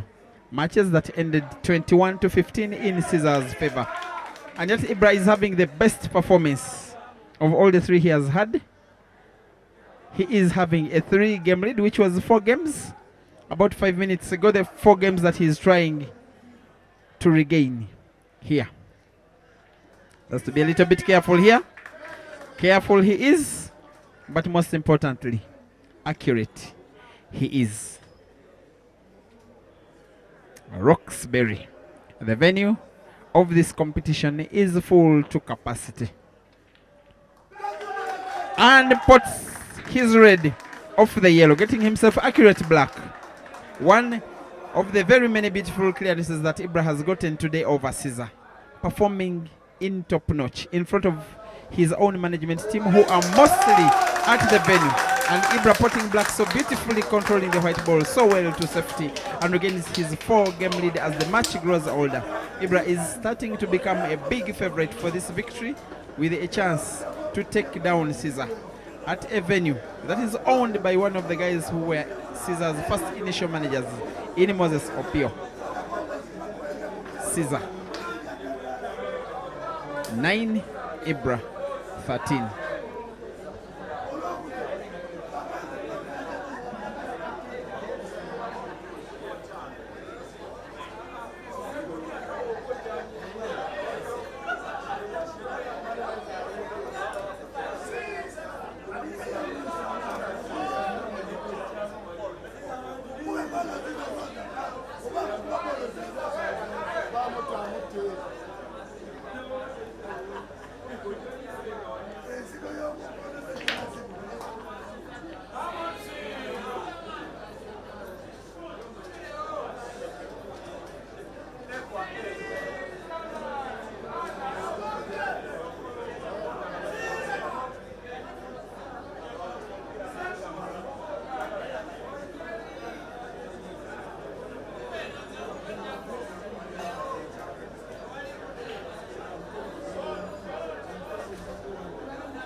For once I will say,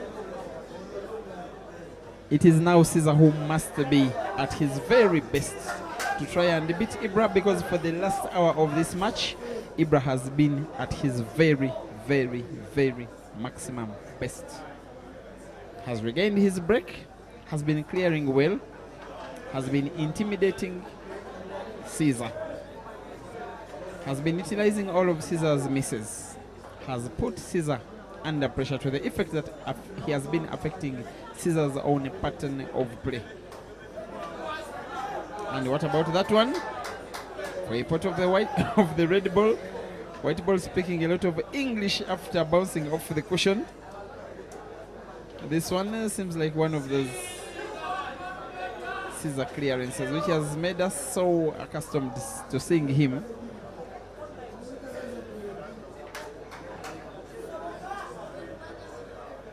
For once, he has his fans in the fear of the unknown. They are pondering what it could be if IBRAH wins this match like he seemingly may. Two sets of fans that don't like to see eye to eye. And tomorrow Sunday morning could be a field day for IBRAH if he gets a chance to take down Caesar. But it can only be said. Doing it is something else, because even though IBRAH is shooting as good as he is, Caesar still finds a way of pulling up another. He's up against the black. Another seemingly single visit clearance. Caesar 10, IBRAH 13.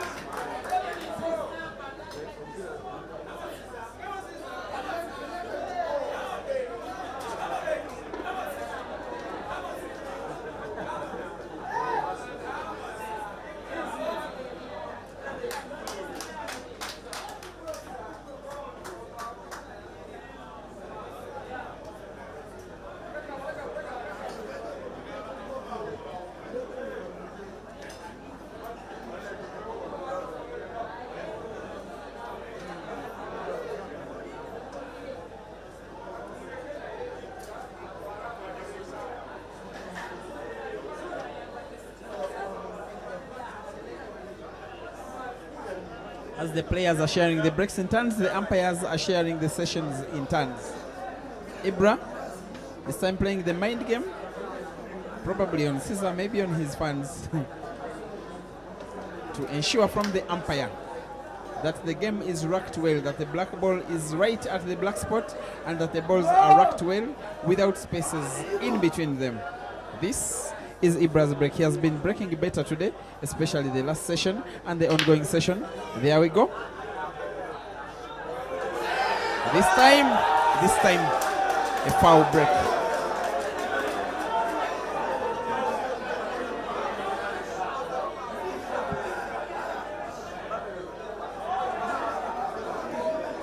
It is the first foul break of the match from IBRAH and the second foul break overall, because the first foul break that we have been having has been from Caesar. There, the break was a pot of the white ball, advantage Caesar, this time to come within 2 games of IBRAH. The hunter is being hunted this time. It is Caesar trying to play catch up here.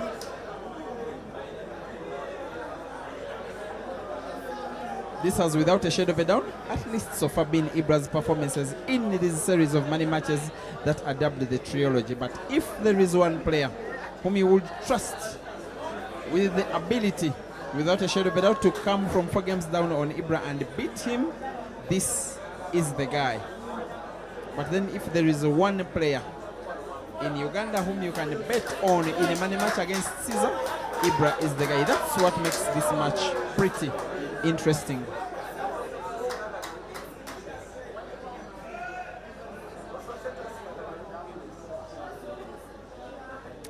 Please remember to adjust the resolution of your video by tapping the icon that pops up on the bottom right of your screen for settings. Then if you are having data issues, watch with 360 megapixels resolution. 360 is the lowest, but it still gives you a pretty good quality. But if you can afford enough bundles like Rachel Mbewe, you can leave the video uninterrupted and watch in this high definition. But that shot from Caesar is not high definition at all. He touches the tip of his cue, insinuating that he did not choke He don't have enough chalk on the tip of his cue, and it is starting to appear that maybe it is not Caesar's day.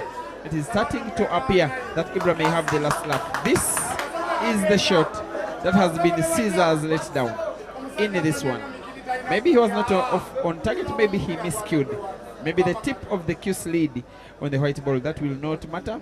IBRAH will try and take up the easy pickings by making a clearance to try and regain the lead that he did have about 3 minutes ago. IBRAH 13, Caesar 10. IBRAH playing to regain 4 games in the lead. Seemingly. The Scorpion could be killed by a magician.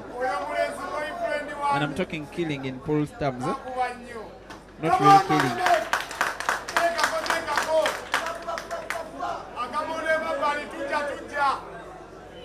There goes the beautiful playing ring, as I want to call it. Fans from near and far watching this guy queuing ever so well today, playing and opening up the would-be bad balls. This one is seemingly another of the textbook clearances of IBRAH. Playing so slowly, but having a tendency to kill his fans, as does slow poison. Coming now closer and closer and closer. If he takes this one down, it will be 14 up. He will be 7 games away from the magic number. Remember, the magic number is 21, the number which both of the players are striving to reach to become $2,000 richer. Up against the black IBRAH for the 14th time in this match. He has so far been shooting the black only once, and he shoots this one only once. It is IBRAH 14, it is Caesar 10 in a race to 21.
IBRAH is doing what exactly he should be doing. When you take a respectable lead like 4 games, just ensure that you don't lose any consecutive games. You win as he wins, win as he wins. Caesar's game is seemingly affected by the pressure that is being mounted onto his shoulders by the very good displays of his opponent. For the last 45 minutes, it has now been a SSEJEMBA show.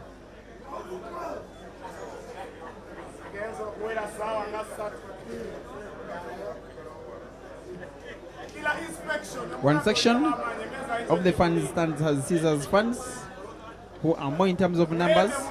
Another section has IBRAH's fans, who are less. Right now, the fewer fans are dominating the arena. They are silencing the big majority of the crowd because they are inspired by their hero. That's defeating Caesar. by a Ugandan player on Ugandan soil in a long race is now a possibility.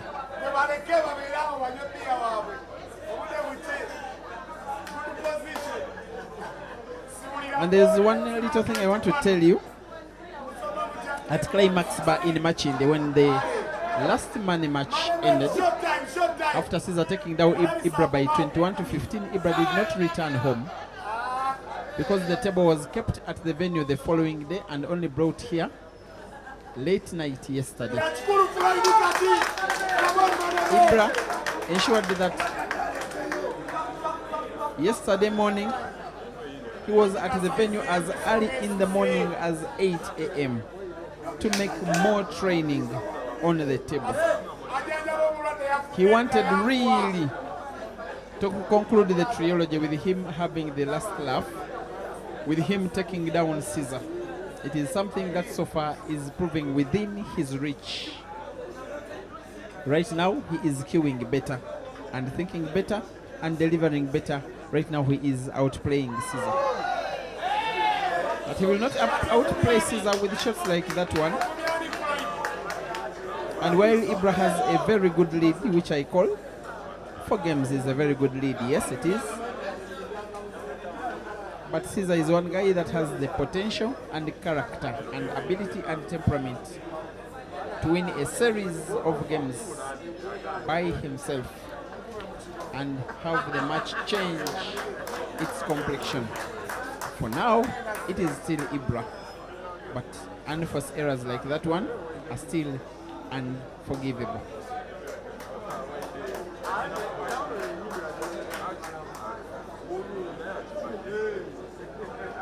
This one is pretty much a formality for Caesar.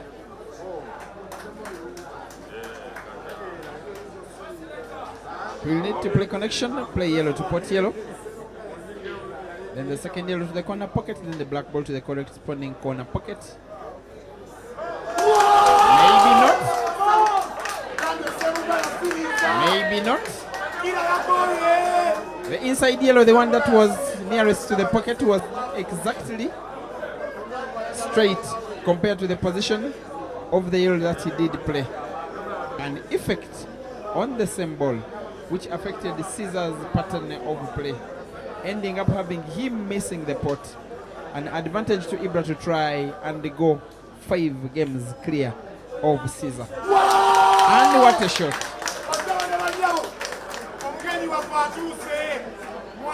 The management fans are right now having a field day. They are becoming more confident that their guy is taking them home by bringing down the Scorpion in a long race, a win that will be the first for IBRAH over Caesar. If he can be the first to 21 tonight, and he's becoming closer and closer and closer. The white ball he has given himself is the best that he can, because by potting white ball moves naturally coming to get black ball makes it look a little bit more difficult than it was, but nonetheless beautiful and effective and clinical and efficient. IBRAH 15, Caesar 10. In a race to 21, Caesar needs 11 and Caesar 6 out of the next 16 games.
You were just tempted to think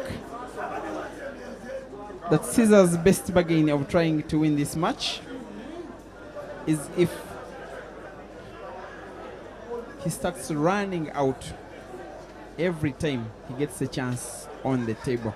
Because right now, every time that IBRAH gets a chance on table, he is winning.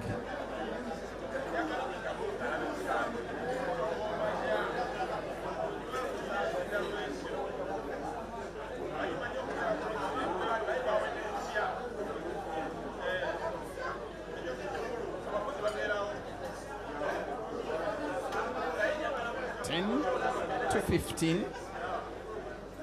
If you're just joining the stream, the 15 is for IBRAH, the 10 is for Caesar, and that shot from Caesar is pretty much a summary of how he has been performing today, or will I say tonight.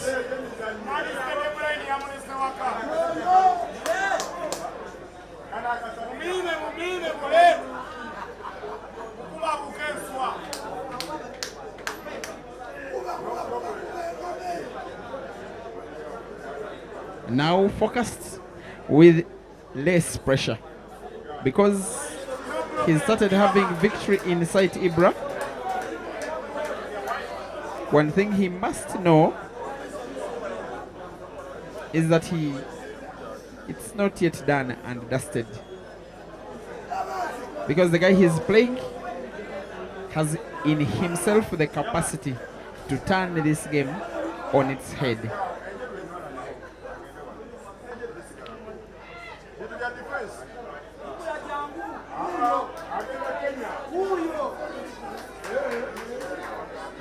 As if IBRAH is now subjecting Caesar to IBRAH's own game. He's forcing him to play slow and technical and tactical.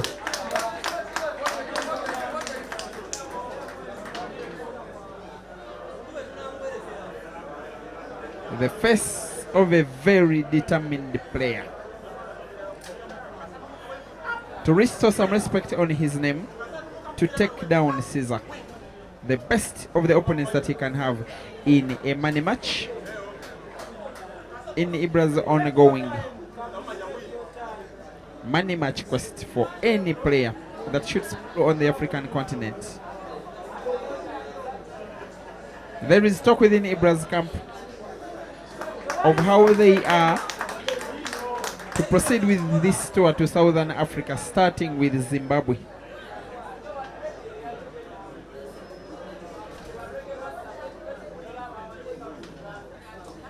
They simply wanted to make some issues clear after beating Mansour and Dog City. Play Caesar thrice.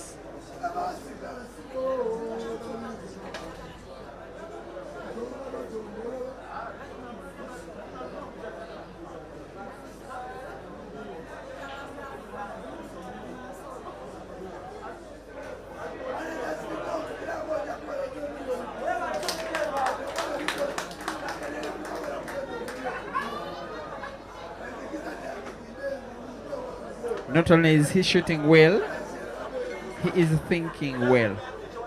That kind of shooting is daring Caesar to miss, and then IBRAH probably makes another clearance which will take him to 16. Unthinkable for Caesar to be six games down.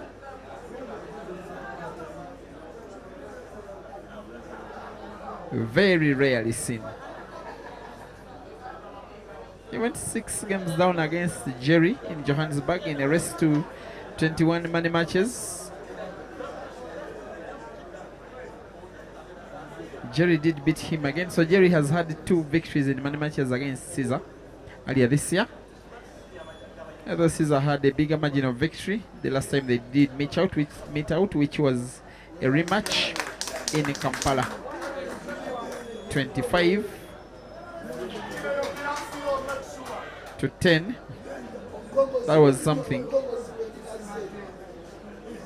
Jerry will probably be watching this and he will remember that as one of the worst performances he has gotten in money matches against anybody, anywhere.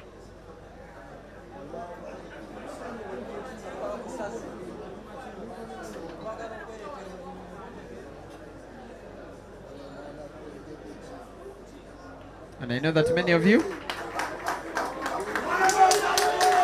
as IBRAH brings the white ball to pinpoint accuracy, many of you are coming to this video especially after getting updates of what is happening here. It is 15 to 10. It is the guy on the table in the lead. It's the guy on the table. He's looking to make it 16. Maybe in 15 to 20 seconds from here. That is the accurate movement of the white ball from IBRAH. The guy who is shooting confidently and thinking well and playing well and out shooting CEASER. 6 games cushion. And how about that? 6 games. The difference, the margin with which he is leading against the best of the opponents he can ever have. Those are the fans in the background of his members of the Roxbury management team. They're asking him to calm down because they can see, they can touch the victory.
Thank you for watching. I know you that you are on the stream.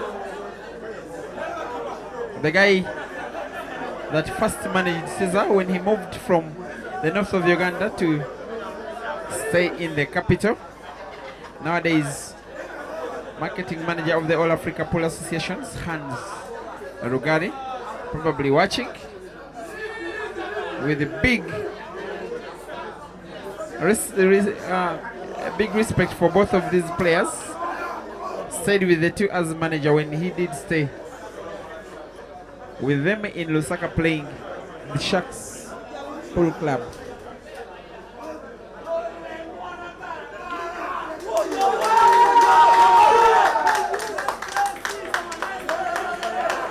If you have been watching this match only for the last hour, one thing that you may come to conclude is that so far, CEASER for the last 1 hour has been a shadow of his actual self. Making at least one blunder in each match, it is becoming more likely that he is becoming $2,000 poorer. 6-game lead. Will I call it a 6-game deficit on a player of IBRAH's level? Is a lead that is starting to become insurmountable. I will say that IBRAH is now the overwhelming favorite to take the $1,000 home, to make himself happy and his fans. His management team, Roxbury,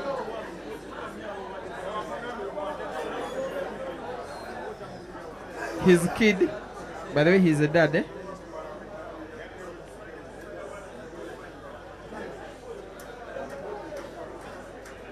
But also chance to silence CEASER's always noisy fans.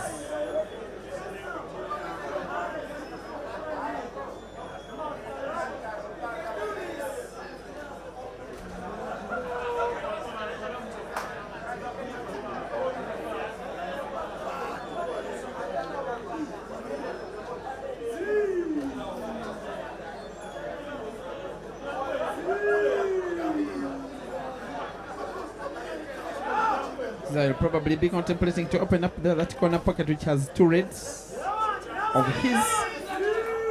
This time does so well. He needs to win a game, not just to pull one back, to try and stop IBRAH's impending dominance of this match so far, but also to make himself more confident right now and put some pressure on IBRAH. One way that he can use is just to win one game with 1 or 2 good shots while winning that game. Then his fans start to chant his name, something that normally keeps him moving when he's playing pressurous games as this one.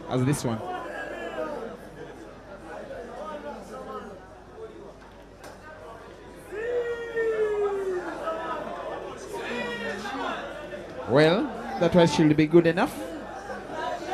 All he needs is to pot his last ready naturally, white ball bouncing off 2 cushions and then moving to around the midpoint of the table, off 2 cushions. But from this angle, you're not so sure that he can see the red ball in full. If he can see it, then he will be good to go. There we go. He can actually see it off 2 cushions towards the midpoint of the table, not enough.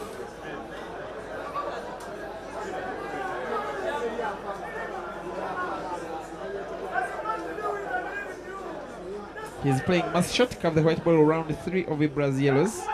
Try and find the black. He finds it and puts it. What a beauty of a shot. Even though it may be a losing effort, Caesar never forgets how to entertain his fans, willingly or not. Last time I ever saw him play a shot of that level in a match of this magnitude was in the decider at 2020 between himself and the Ganda at Climax Bar in Kampala. That time he carved the white ball round 2 yellows to pot a red. This time he has made it even more effective. White ball round 3 yellows to pot a black. Ibrahim SSEJEMBA 16 and Caesar CHANDIGA 11.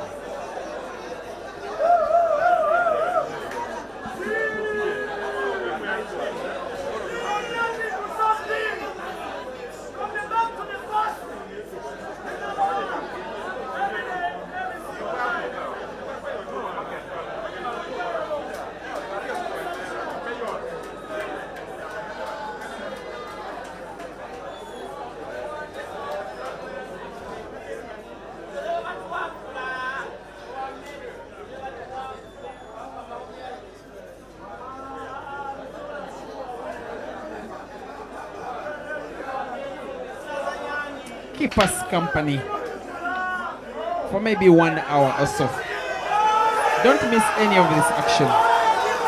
Ensure that these 2 guys entertain you up to the moment when one of them gets to 21.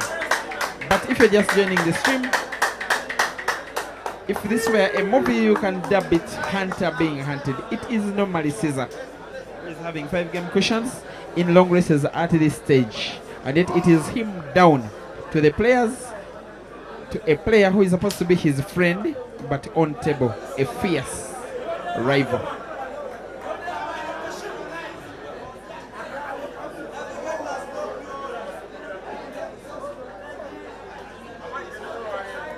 Another dry break by IBRAH.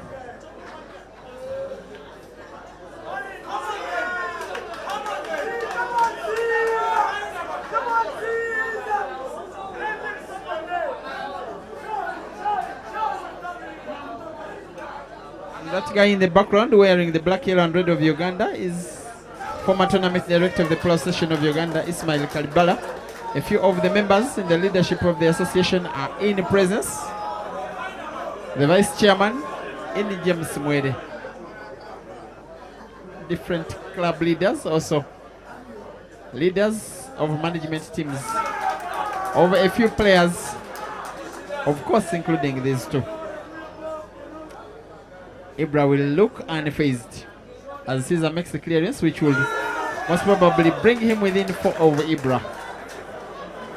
Who is comfortable? IBRAH on his seat, waiting for his chance, waiting for his turn, because he knows that today he is most likely delivering like that more than he normally does. But this one will not be one of those IBRAH deliverances, because it is being won by Caesar. After a foul break, IBRAH needs to be mindful that while he's having a respectable lead, he's having an opponent who gives no chances. When he gets closer to the man. Ibrahim SSEJEMBA 16 and CEASER CHANDIGA 12. 2 games to conclude the third session.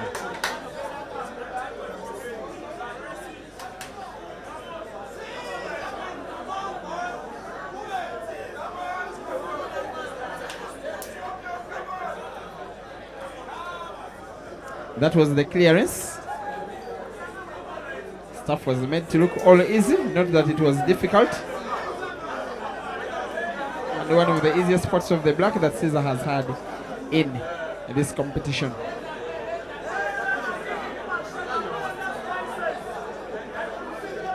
Now CEASER's break. After utilizing a dry break from IBRAH, it is CEASER's turn to break.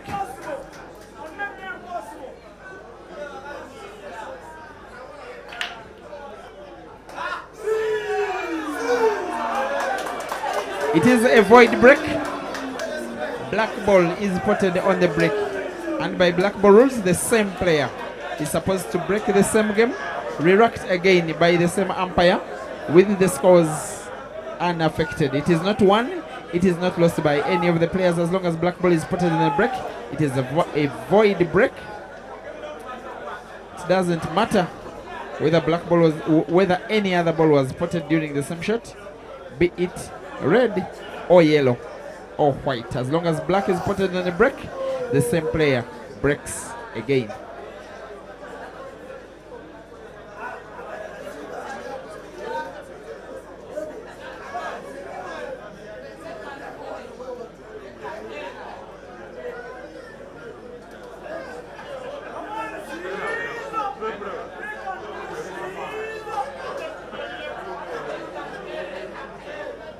Just trying to look at his break in comparison to IBRAH. CEASER puts the cue ball at one side of the table, not in the middle, and hits the second ball. And you can see the quality of the break in comparison to IBRAH's. A ball is potted and not a bad split of the balls, and white ball is safe. One thing only on CEASER's mind is break and finish. Not an obvious one, but a possible one.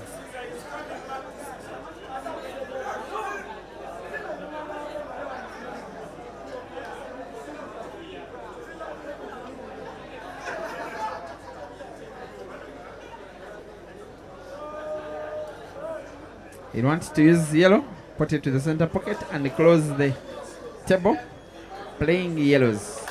Try and make the very difficult pattern of winning this frame by break and finish, playing yellows.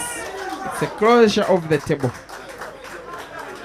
Even CEASER being CEASER, this one, it will not be an easy game at all. Look at the 2 yellows that are interlocked with the 2 reds around the midway of the table near that center pocket on the left. That is where the game will be won or lost for either of these players, most likely.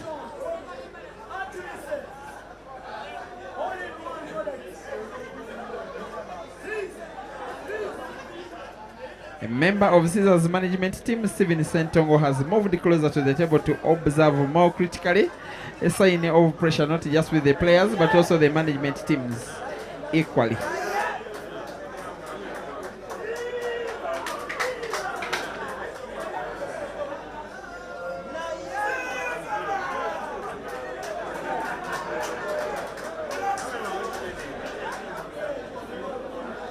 That is the beautiful ring, as I like to call it, where we have an enclosure which has only the table, the players, and their umpire. And while we have hundreds of people watching, nobody ever crosses the playing area.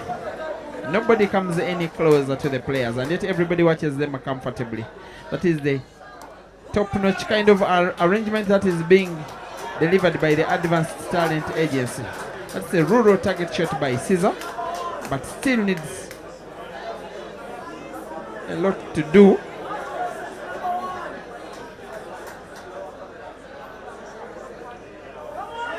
Oops!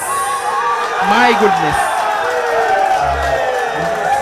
Every time you think that you've seen most or much or enough of this guy, he comes up with something. That is why he's such a special player. In a winning or a losing effort, He normally shows the skill and class that makes him referred to as one of the players that the continent of Africa has to offer. Imagination and execution of shots as beautiful as that. He'll now be up against the black for his third after putting the yellow, taking himself to the black for him to get himself a fifth green apple of this match. And would you imagine that he's only winning the 13th out of 29 games played, and yet he already now has 5 green apples and 4 red apples, meaning that of the 13 games he has, 9 have been by apple. Caesar 13,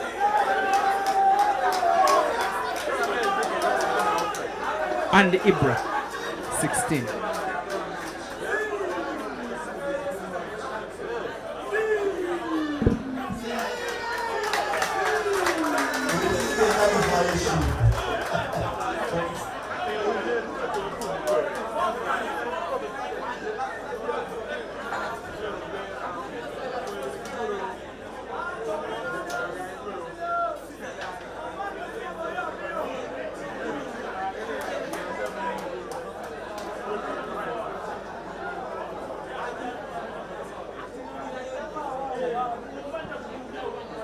This one will be the final game of the third quarter of the match. Like I normally say, you can divide the race into 4 quarters. Quarter number 1 of 10 games, quarter number 2 of 10 games, quarter number 3 of 10 games, and quarter number 4 of 10 games. If the scores are tying at 4 quarters at 20-20, we have one deciding game.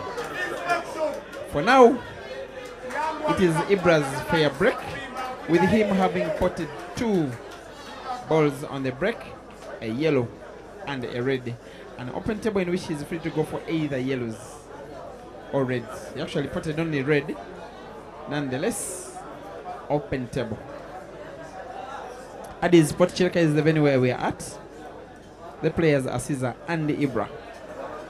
The competition is the trilogy. The race is 21 and the consequence is $2,000 in loss for one of these players who will not get to 21 before the other. On an open table, the player is free to play red and pot yellow, or to play yellow and pot red. They would have closed the table, playing the color that they would have potted in that combination shot.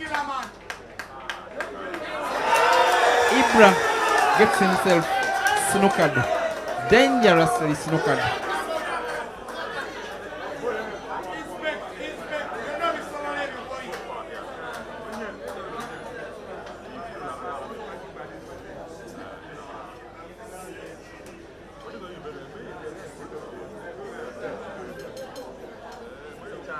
Caesar has gotten himself within 3 games of IBRAH after going 6 games down at 10-16. Caesar won 3 in a row. And how dangerous it could be for IBRAH if he loses this frame, and yet it is very, very possible right now. Unless IBRAH's white is safe after contacting the yellow, I think that shot will do.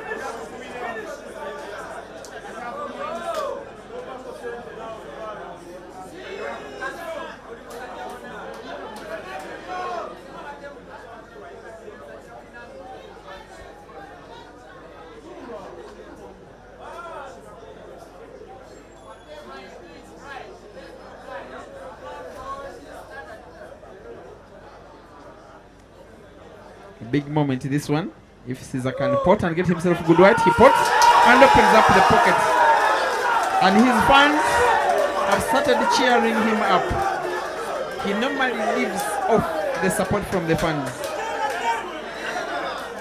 He's starting to reignite a spark of his usual brilliance, producing moments of magic, producing highlights that are many times shared on different TikTok accounts of pool fans around the continent. Many of them do have stuff that are produced by this guy.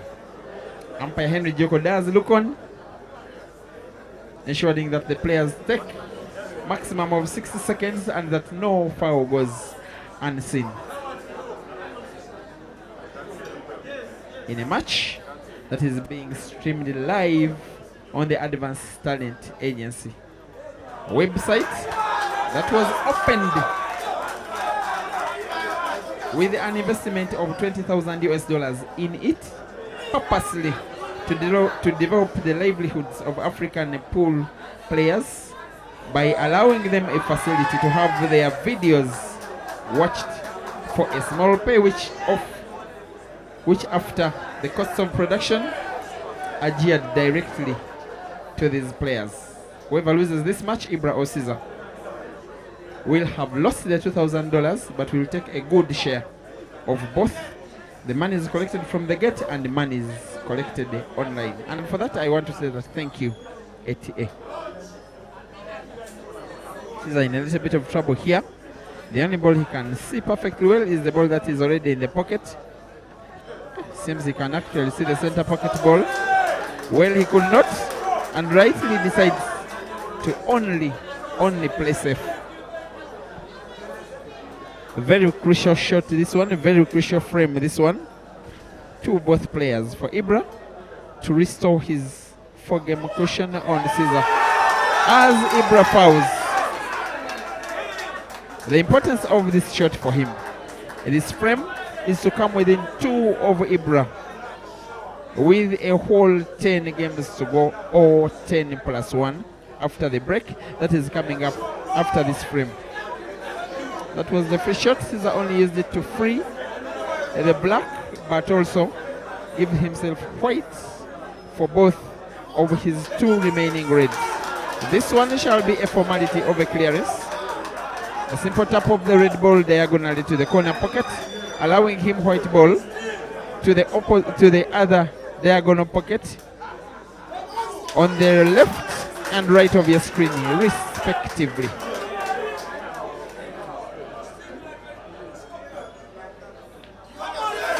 There we go.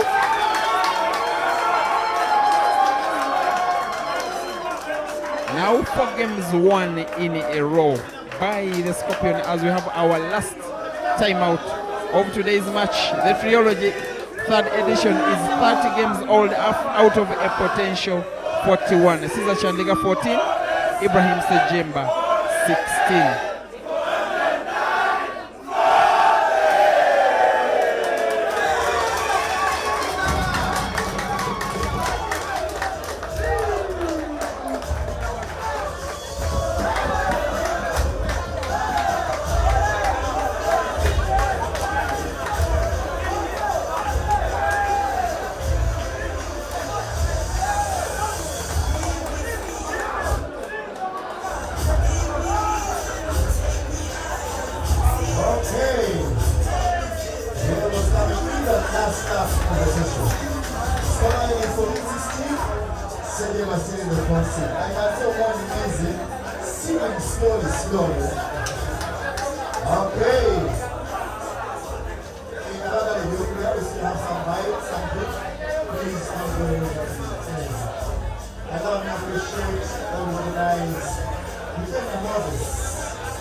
Thank you guys for watching the Trilogy. The match is becoming tense and tight and unpredictable. I want to talk to Ugandan pool legend, former captain of Uganda's national team, also former Uganda national champion, former league top scorer, a guy that has seen it, has done everything there is to do by a pool player in Africa.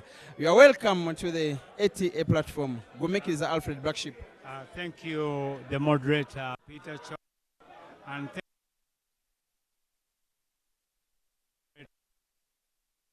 that's where we belong. I really appreciate you. Mr. Alfred, aka Black Sheep, the whole party in Uganda. We really thank you guys. You put us in where we need to be on the level. First of all,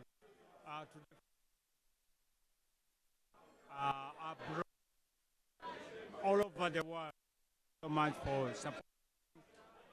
Pool Uganda, sponsored by ATA agents in Uganda. Second, Chobe, for the live updates, the commentary that you always give us, negative and positive. We really thank you as our moderator. Lastly, I want to take my opportunity to thank the players that have participated in this championship. This is a battle that always all of us that we need.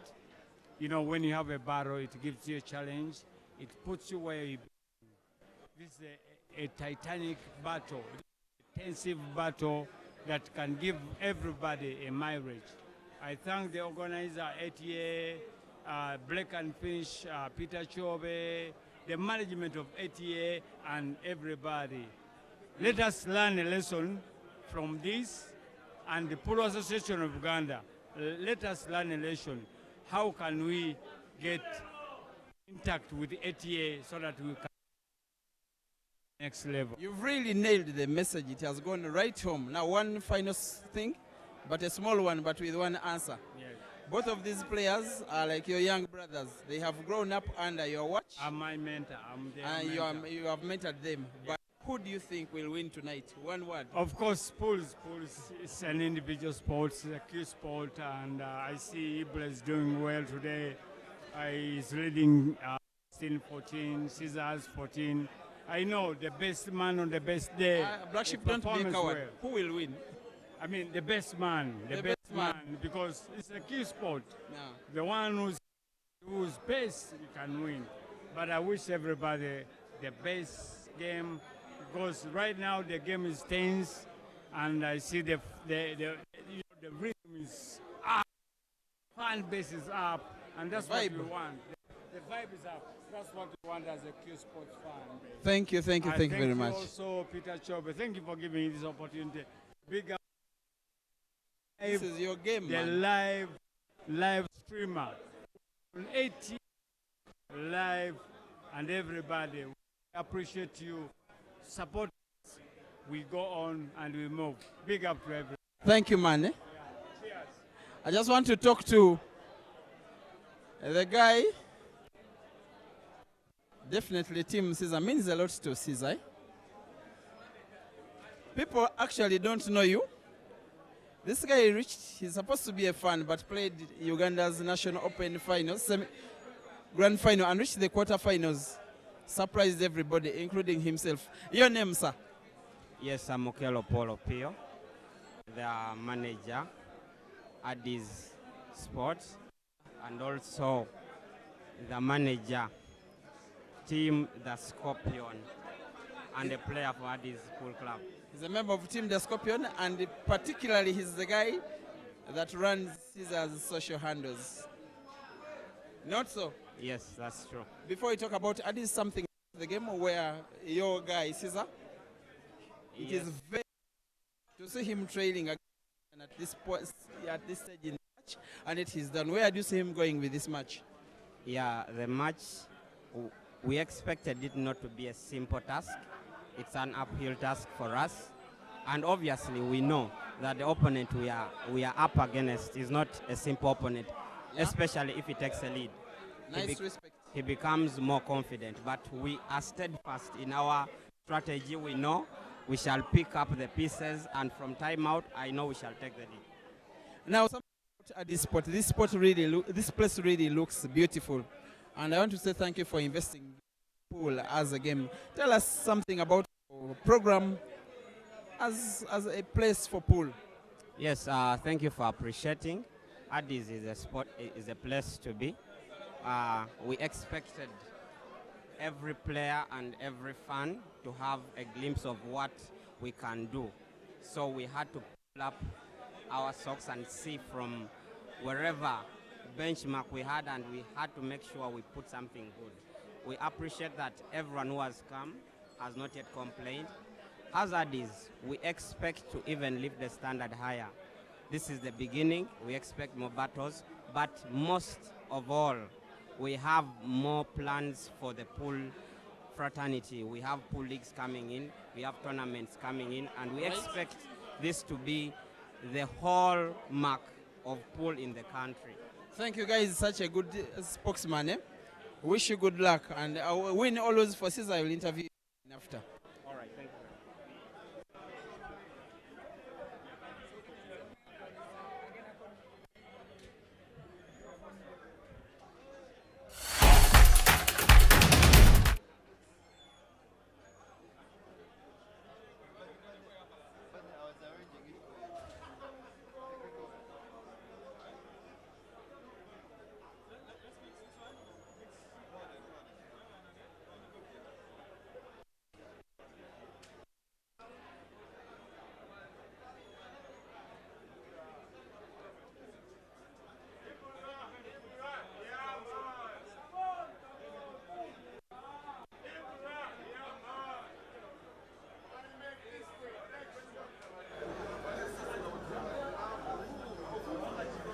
Many chances to play.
Welcome back to the stream, ladies and gentlemen. You are watching the last 10 games, the last quarter of the trilogy, as the three money matches between IBRAH SSEJEMBA and CEASER CHANDIGA have been dubbed matches that have been ongoing for the last 4 days, including today on Wednesday and Thursday and Saturday. The first two were won by CEASER, both by the same score, that was 21-15 for the third. IBRAH is already performing better than he did in the first two, because he's already on 16 a score that he didn't reach for the first 2 games. 15, a score that he has already surpassed. And is trying to take down Caesar in a long race, in a money match in Uganda, without a head start and without the race being sponsored, something that will have happened for the very first time. Caesar has once been taken down in a long race by a Ugandan, 16-10 by Rashid Wagaba, the guy who is nicknamed the Dog City, but that was a sponsored race by the Advanced Talent Agency. He has also been beaten by both Mansour and Hazard, racing to 21, but in both races, Caesar had head started them with the +6. Under normal circumstances, no Ugandan has beaten Caesar in a long race, a money match organized to this level of organization by the Advanced Talent Agency. IBRAH is trying to do something that has not been done by any Ugandan before, taking down his nemesis in front of the fans who are mostly Caesar fans. But for IBRAH, this won't matter, as he now goes to 17 compared to Caesar's 14. 10 games to go if we are having this race played to completion. Over the 10, IBRAH needs only 4, and yet Caesar 7. Ibrahim SSEJEMBA 17 and Caesar CHANDIGA 14.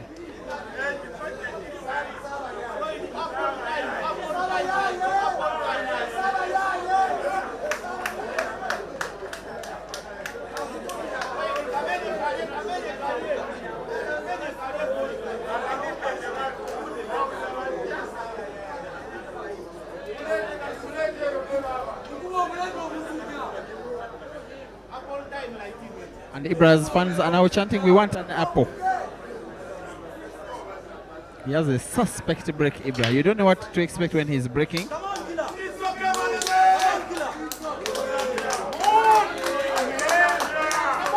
The suspect break becomes evidently suspicious this time. It's as if both players are not so sure whether or not the table was open, but IBRAH did put 1 yellow.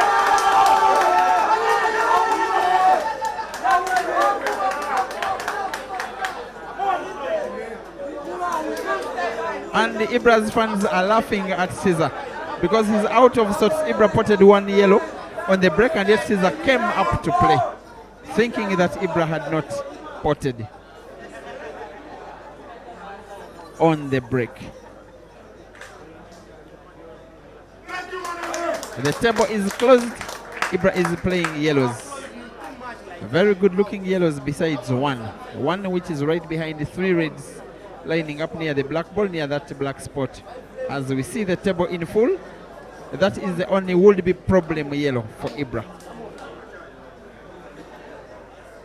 The rest are there for the taking. Seems he's deciding to play it. If he pots it, he is good to go. If he misses, remember the white ball naturally opens up Caesar's reds. He simply plays Caesar's red to the top end of the cushion. It is a well thought shot.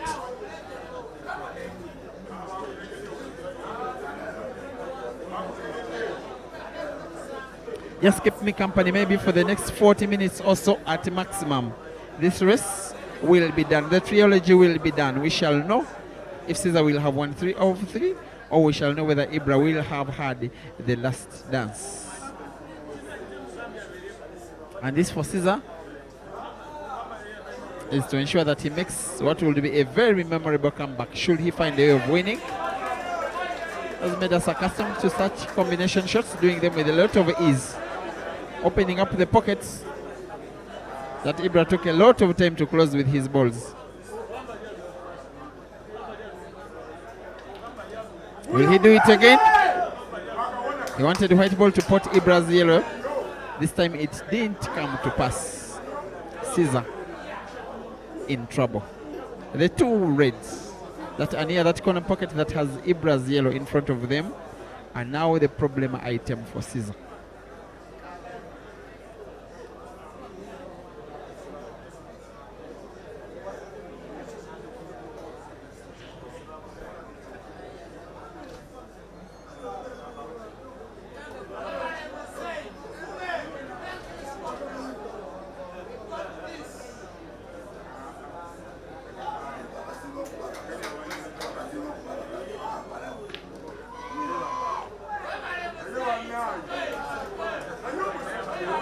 He's having clear intention, Caesar. Try and pot, use the white ball to open up that pocket that has IBRAH's yellow. But so far, twice, it has not paid off. If he can pot, he will have his second red in space. He misses the shot, but it was an effective shot. At least he gets his ball occupying the pocket and dabbing IBRAH's yellow, a dead ball. And you want to think that IBRAH will most likely be playing that same yellow, the same which is a dead ball, maybe by a bank shot to the corner pocket. This is the shot that Caesar played, intending to open the pocket. Movement of the white ball was not exactly to the same direction that Caesar wanted.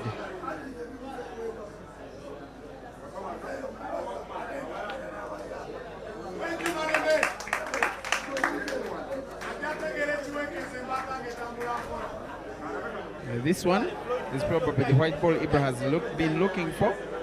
Bank the yellow to the corner pocket, connecting yellow to pot yellow, yes. But he will not be so happy with himself. He used a lot of energy in combining yellow with yellow in a double shot. IBRAH ends up having one yellow slide against another, just like that, and off the cushion, that yellow is displaced away from the pocket. This should be advantage Caesar, unless IBRAH plays a good recovery shot here. There we go. There is no recovery, gets the shot wrong, and the frame is clearly being gifted away to Caesar.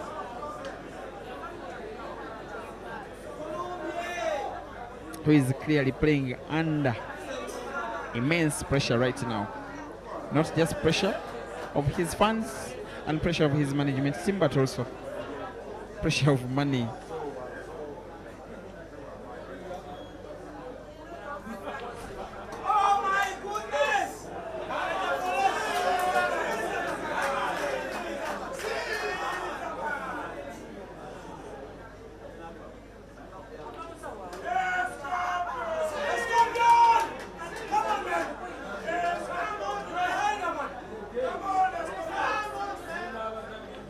This one for 15. Yes, Caesar 15 and IBRAH 17.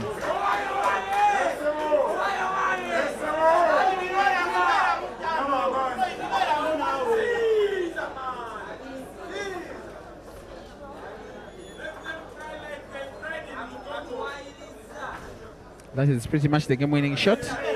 White ball moving so perfectly well. He was never going to miss that black Caesar. His fans have started chanting his name and counting from 41 to 40 like they normally do, in a very funny and comic but also annoying way if you're not a supporter of Caesar.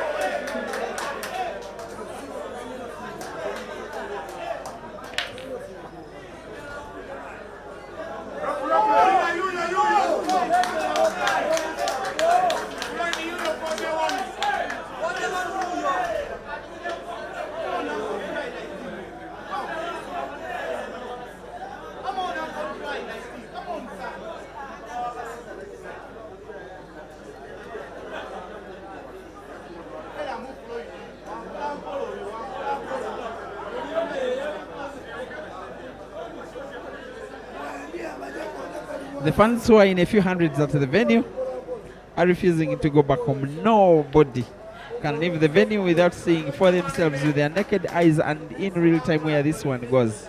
The most unpredictable of all the sessions that Caesar has gotten against IBRAH. 32 games played, shared almost evenly between these players. This guy who has snookered himself is the guy in the lead by 2 games, 17 to 15.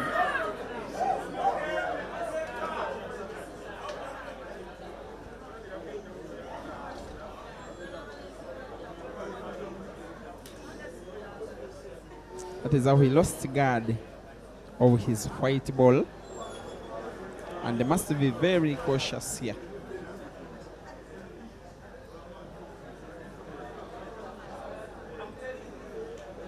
He must find the red. And yet he doesn't. Off the cushion. It's a total miss. A dangerous miss.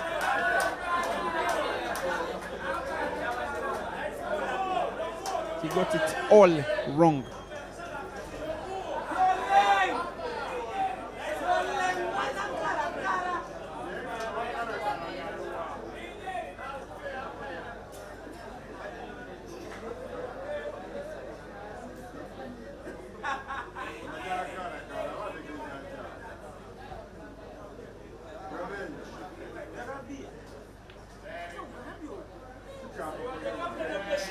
Surely Caesar win this one.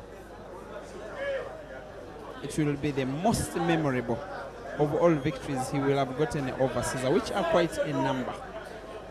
But at one time, especially when he did lose those 7 games in a row, you never thought that it would come to 32 games with Caesar only within 2 games of IBRAH.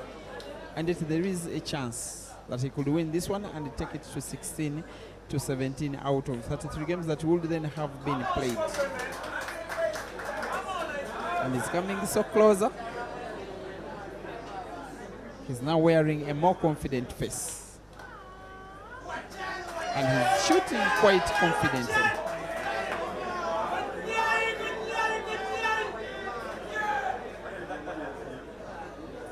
Right now with the 4 yellows, all of them in space.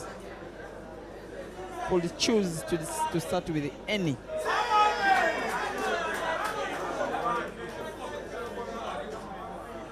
And some of Caesar's fans are chanting 21-18. They think we'll win by 21-18. They think IBRAH is winning only 1 more game. They are too selfish.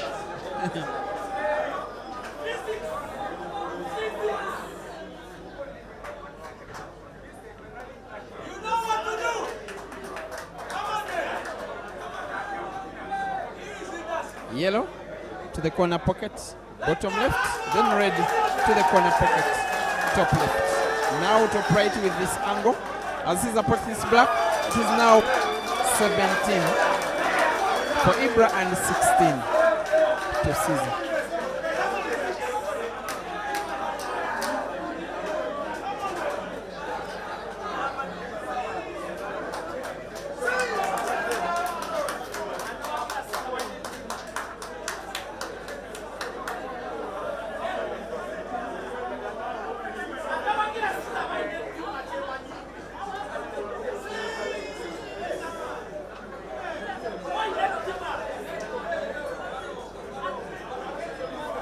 This is where the match becomes ever so critical.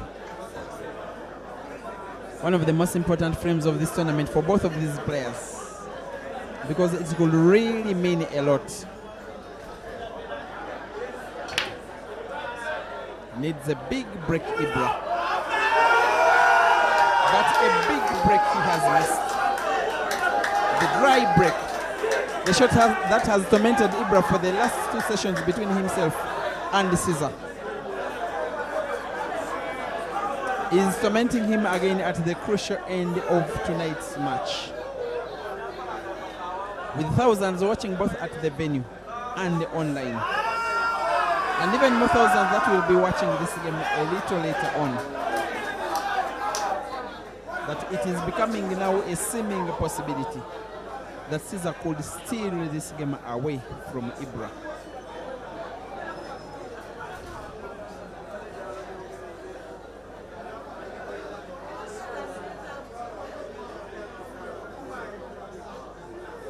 And yet even Caesar being Caesar, shooting as good as he has been all day. Clearly today he has not been as good as he normally is. He was only at his rampant best towards the end of the first quarter. Those 2 last games he played, most especially the game that got him to 5-5. The last 2 shots he shot, the last 2 shots he made were as good as you will ever see from anyone, anywhere, playing black ball on the face of the earth. Since then, besides the 3-4 games he has won in a row, nothing else has been special.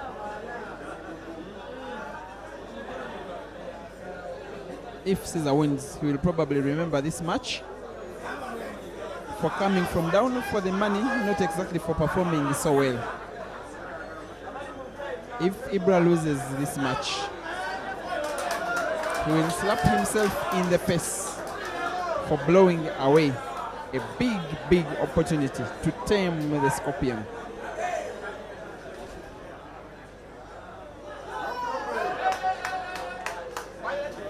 Yes, technical play at work now. Caesar's fans chant, no problem.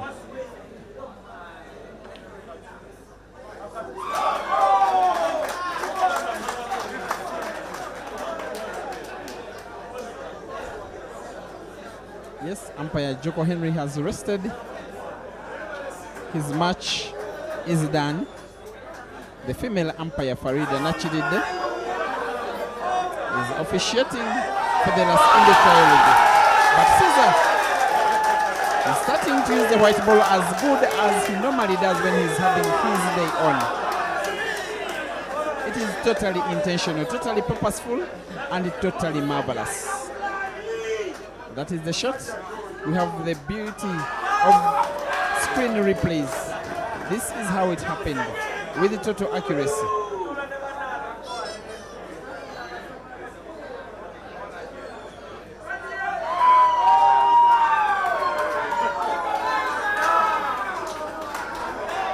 The little problem Caesar may be having is the fact that white ball and black ball are so close together for Caesar's liking, but I'm sure it won't matter.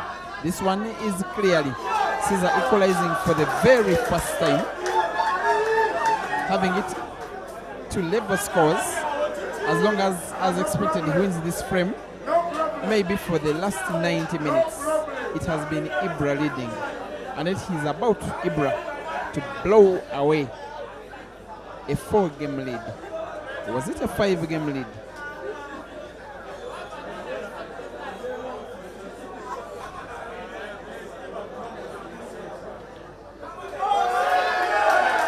Perfect.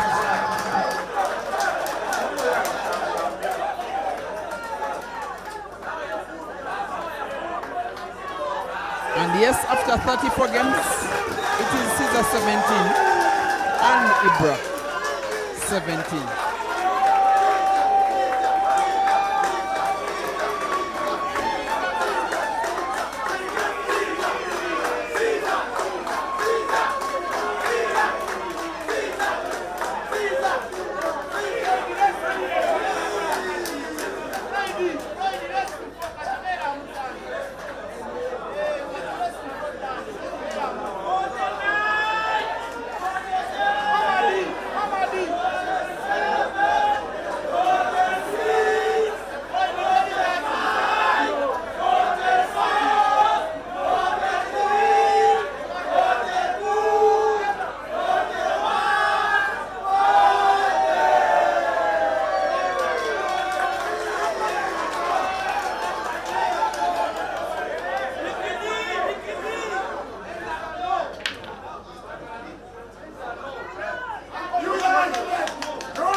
Dry break from Caesar.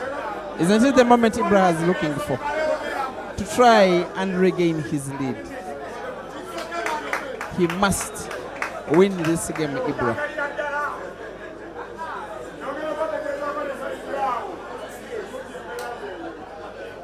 The break has been his undoing.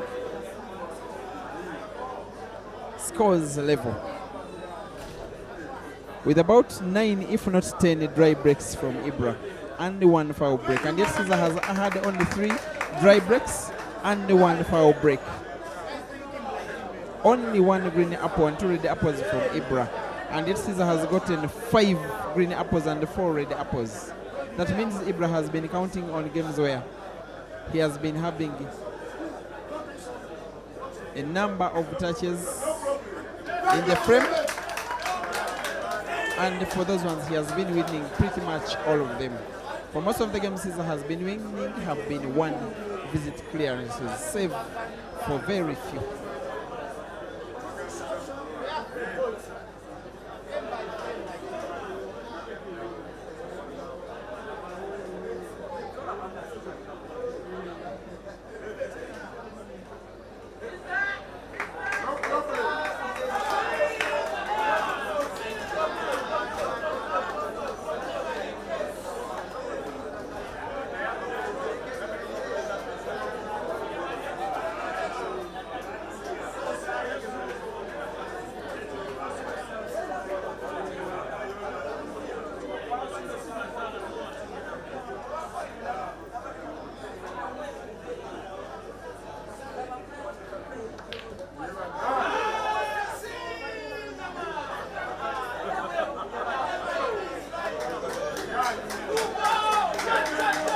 When the misses come at this critical end of the match, it could be a sign of nerves and pressure. But when the beautiful shots come, you think that it is a sign of bravery. Maybe the big boys coming to the party at the time that they think the party does belong to them. You are watching episode 3 of the trilogy, a series of 3 money matches that have been organized by the Advanced Talent Agency for IBRAH and CEASER to showcase what they are made of, to try and beat each other 3 times. For one of them to beat the other into submission. But most importantly, to make some money, courtesy of a facility by the Advanced Talent Agency to ensure that these matches are watched for a small pay by the fans, monies which are channeled to the players directly.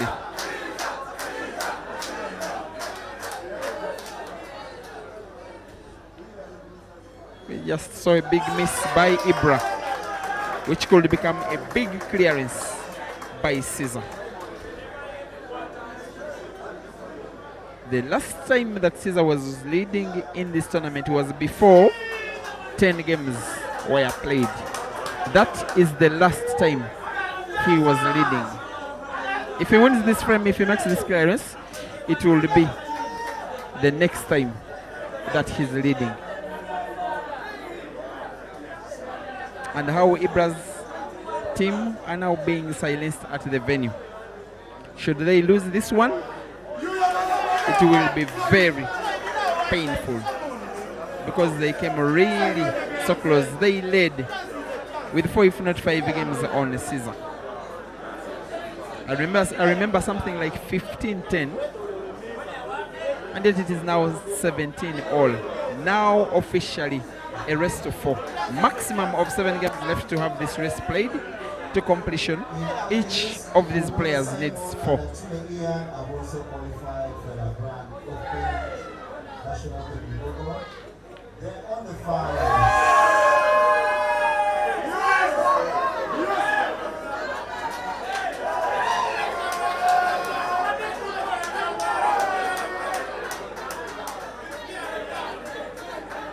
It's as if the comeback that CEASER has made on IBRAH just to equalize has really destabilized IBRAH. His game is jeopardized.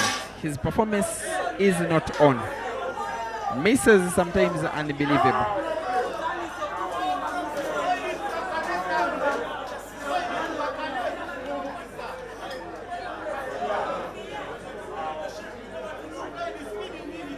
The only thing that will do for IBRAH is try and find a way to win against CEASER. It is still possible.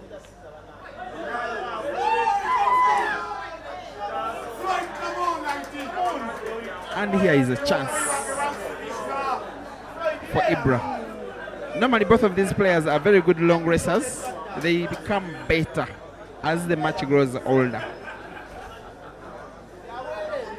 Not expected that IBRAH shows maybe signs of fatigue in this one.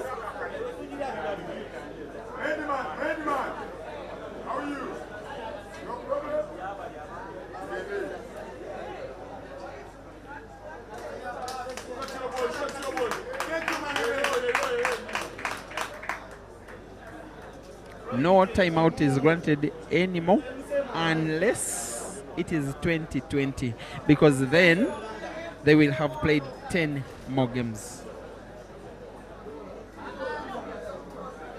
And in that case, they would either have the timeout or not.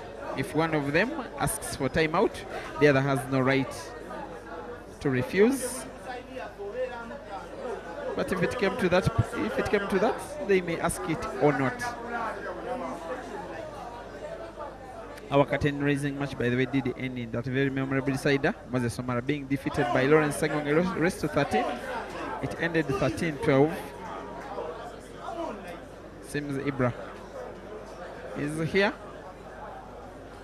making a recovery, a very much needed recovery on CEASER. All that will do is victory. Gets a bit of magic when he needed to deliver magic. His fans are up in the chants again. Definitely they will be wanting to put both the last yellow and the black to the same pocket in the corner. Bottom right of your screen. White ball bouncing off the cushion and in motion and in position. 18-17, IBRAH in the lead against CEASER.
Desperate moments call for desperate measures.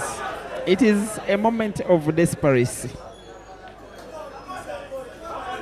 But for this guy who is trying to equalize, in my mind, I'm forced to think that he's fighting for the money. IBRAH is fighting for respect.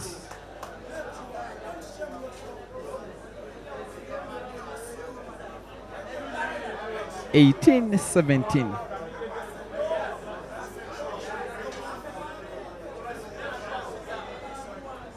Maximum 6 games to go, including this one, which will most seemingly be won by CEASER.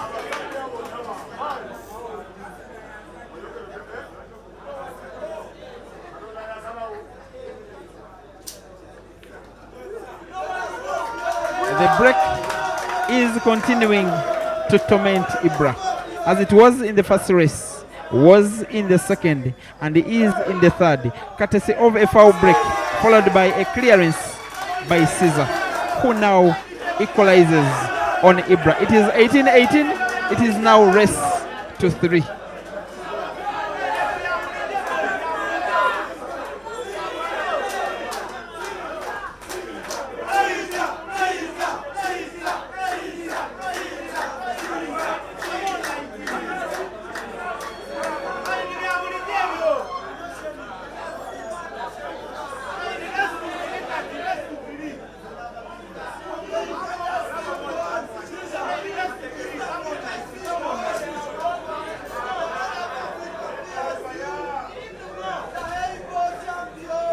Around 300 people that have paid their $2.5 to watch this match at the venue are all seated and standing, stationary, not moving at all, but very expectant. As Caesar, at a very critical moment of the match, gets to put a ball on the break. As you can see in the television replay, one yellow and another and a red. Now in pole position to be the first to 19. The guy that went 5 games down, 15-10 at one stage of the match. That means that he has won 8 and lost 3 out of the next 11. His fans are continuing to shout him every step of the way. Some have traveled from as far as over 300 kilometers, the district of Gulu. During the week, they simply followed and watched online because of their working schedule. For today, they have decided to watch this one by their own naked eyes. Support their homeboy the way they normally do. Every time that he has been playing and most of the time tormenting. This is seemingly another apple.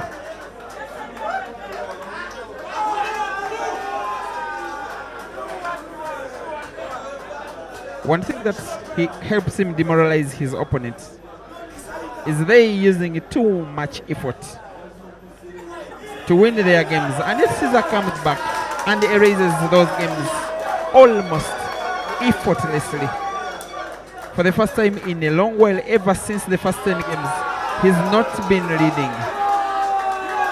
But as I speak, with the pot of this black, with 4 games to go, it is Caesar in the lead, 19-18.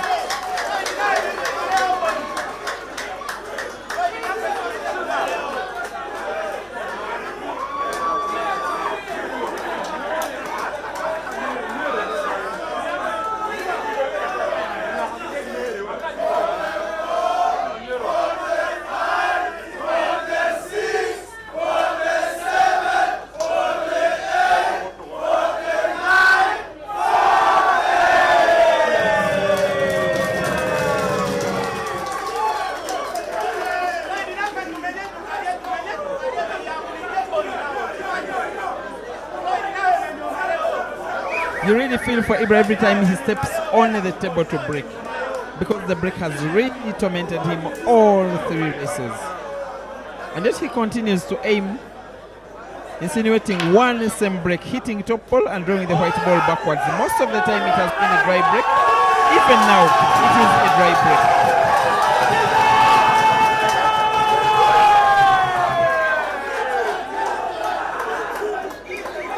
With such a good split of the balls, or will I say a fair split of the balls, yellow balls being positioned marginally better.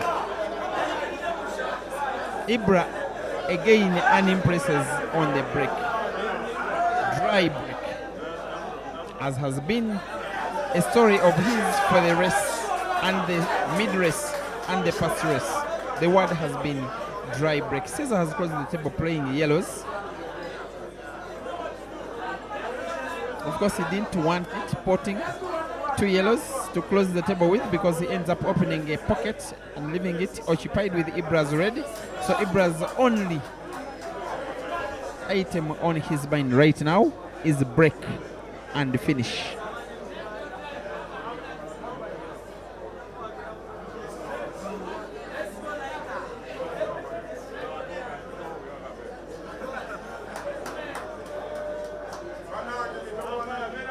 Has to be careful. There's a risk of playing yellow first or red first. He played yellow first, clearly yellow first, and playing yellows indeed. From my camera angle, there was nothing wrong with that shot whatsoever. What is wrong is the fact that Caesar doesn't have white ball good enough as he would have fancied. He goes for the back shot to the center pocket and gets it right.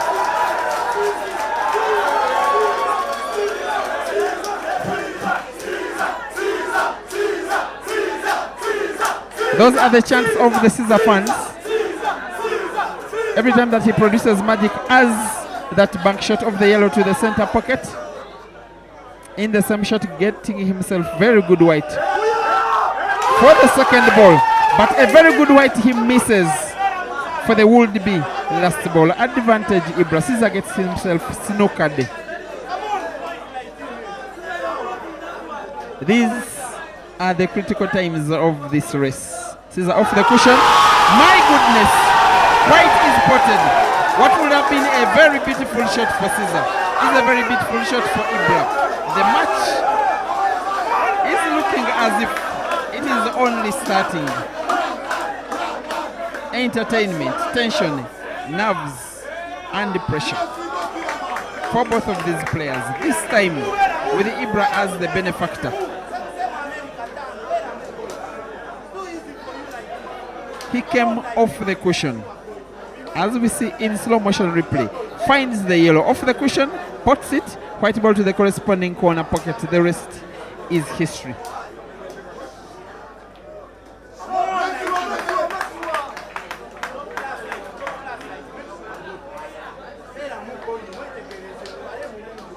And how many of you would have believed that this match would reach this distance? When still tight, when still close, when still unpredictable. And if you're coming short on data, please don't forget to adjust your video resolution by going to the settings on the bottom right of your screen. That icon, just touch it if you're watching from a phone. Then the 360 pixels resolution consumes the least amount of data, and that is a good image in itself.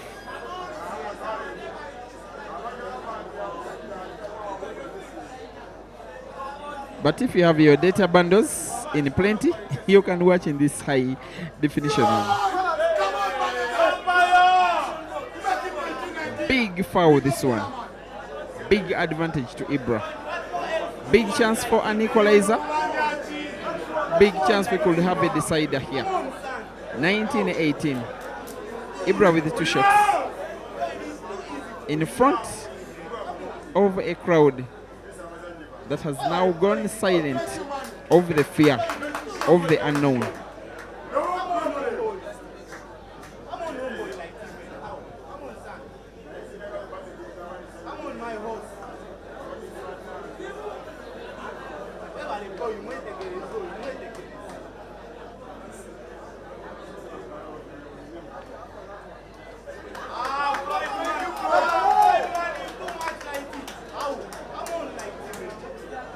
Well, that shot will be okay. You just think that IBRAH probably wanted to put one of the balls. He's now contemplating a safety shot. Hiding white ball just behind the red. In the end, snookering Caesar.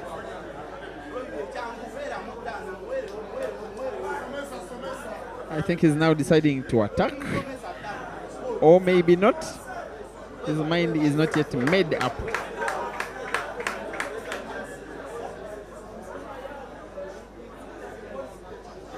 Whoever of these 2 guys wins this match, it is one that will be worthy of the celebrations that will come in later.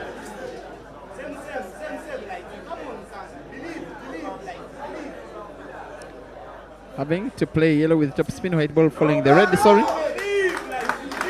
He's not playing yellows, he's playing reds and playing ever so well now.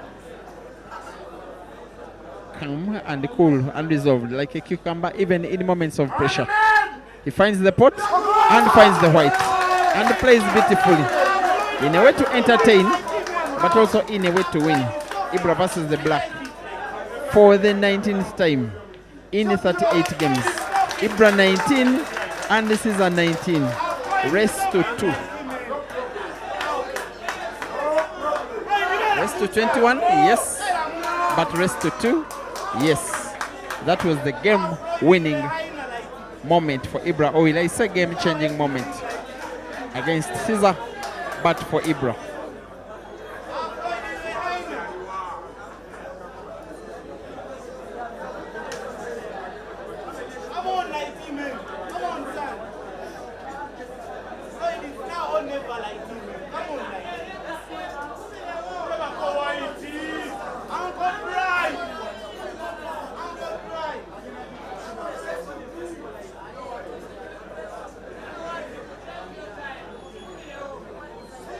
If he doesn't win, this could be the last time he is.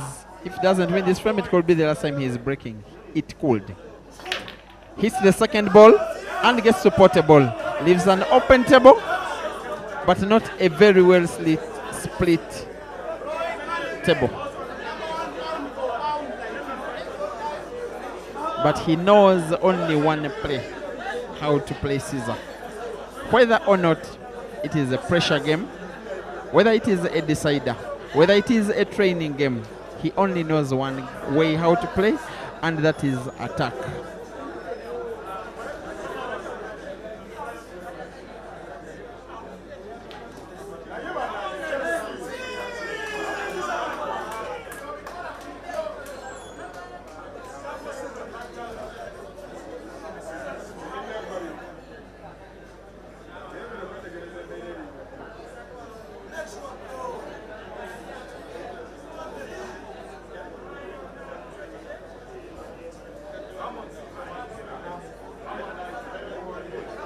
A few minutes to midnight, East African time. Nobody is walking away.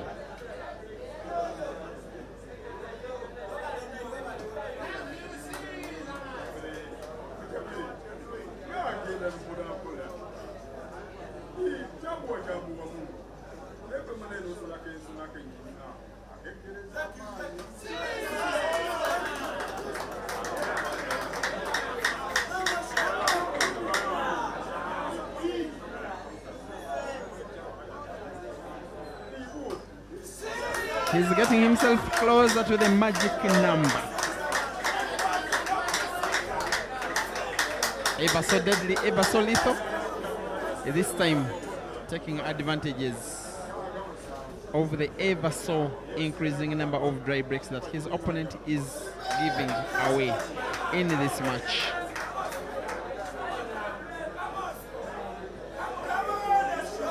This time, as long as he rolls that yellow ball to the corner pocket on the top left of your screen, white will remain naturally for the black to the center pocket. The rest, they say, is history. Plays necessarily arrogantly. White ball is necessarily perfect. Caesar is necessarily up once again. We have 2 games to go. IBRAH must win them both or else succumb to Caesar again.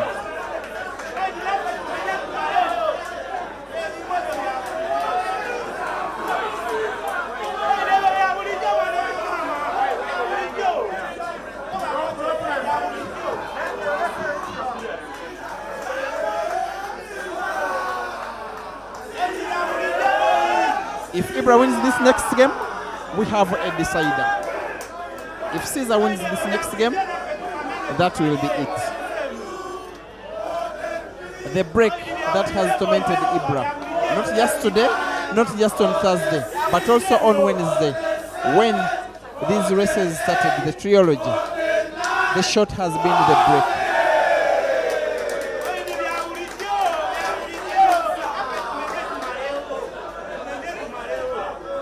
IBRAH versus the break. Again aiming at the top ball, something that has not worked out for the most of the match. He hits them hard, he splits them well, and yet unfortunately,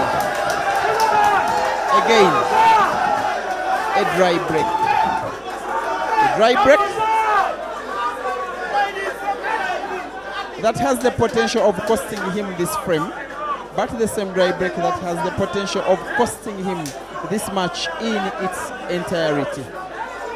A dry break that could cost him a total of 6,000 US dollars to one person.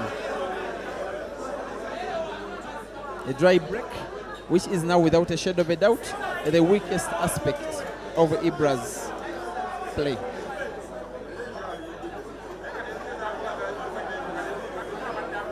And now, with Caesar in action, like he is normally at the right end of the matches, but also at the most beneficial end of the matches. When he starts smelling the money, when he starts smelling the victory, is when he is at his most dangerous. He's most lethal, he's most punishing, he's most unforgiving, he's most uncouth, most courageous, he's most brave.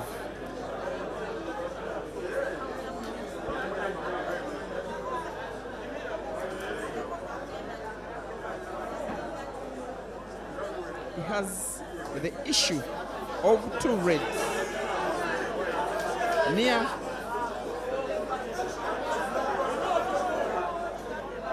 those two reds near that top, the cushion closest to your screen, the ones he's contemplating right now. The aim of the white ball in that instance was to open them up. It didn't come to pass. He'll have another chance to play a shot with which has maybe the same effect, or else have IBRAH with big advantage here, and Caesar will rightly play a safety shot.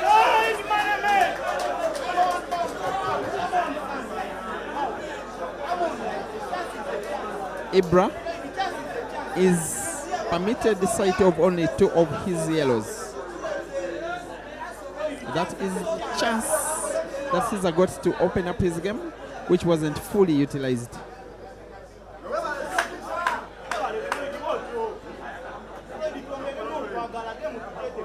IBRAH simply plays not to lose grip of Caesar's red, and in response Caesar to plays that shot where he simply plays not to pot.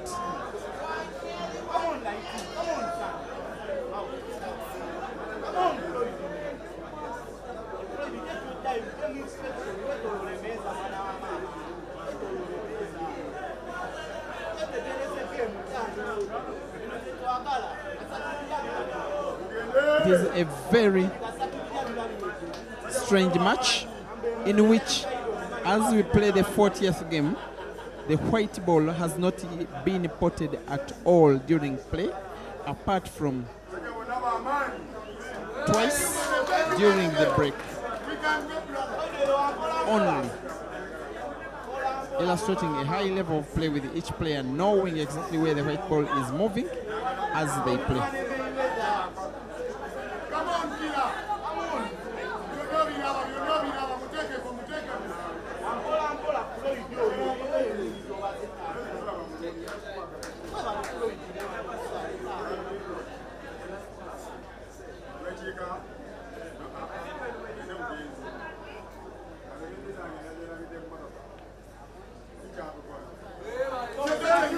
The little magician, as IBRAH is nicknamed, is playing not to pot.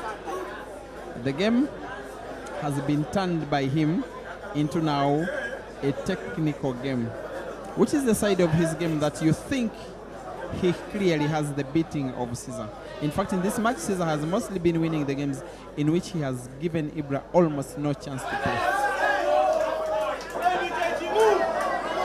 And while IBRAH has been winning those games in which both players have had different turns on the table, like this one.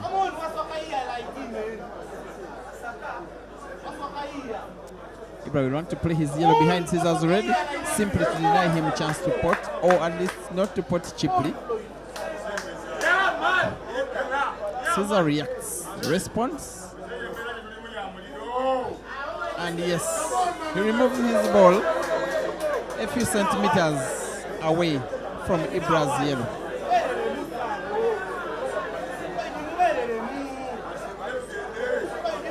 Nonetheless, this could be an opportunity for IBRAH. There is space between that red ball, near the white ball, and the jaw of the pocket, meaning that that yellow ball near that same white ball is passable. And yet IBRAH has a ball that he can pot to try and initiate a run of play that could take us to IBRAH 20 and Caesar 20, that could take us to the decider and the wire and the divider. Goes for the center pocket.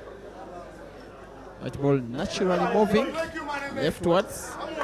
Unfortunately, he doesn't get white ball for the last yellow. Near that top cushion right now.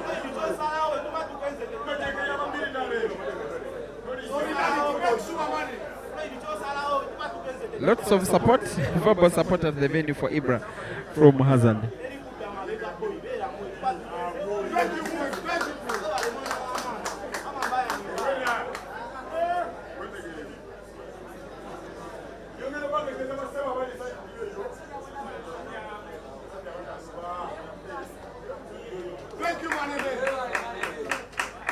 Well, I think he has gotten himself that white ball. The idea is to play that yellow ball near that corner pocket where he's standing right now. To put it to that same pocket, but most likely off Caesar's red. In so doing, not only opening up the pocket, but also giving IBRAH himself a chance to attack this game to make it 20-20. Which is what he's doing, and which he has done, and done so well. We now be mindful of one last yellow. Out of the three, he has one bad one, the one near the top end of the cushion. He will draw the white ball backwards, but maybe with a spin off the cushion, plays it direct, and gets the white ball perfectly and directly. Good shooting from the little magician. In pole position now to take us to the wire.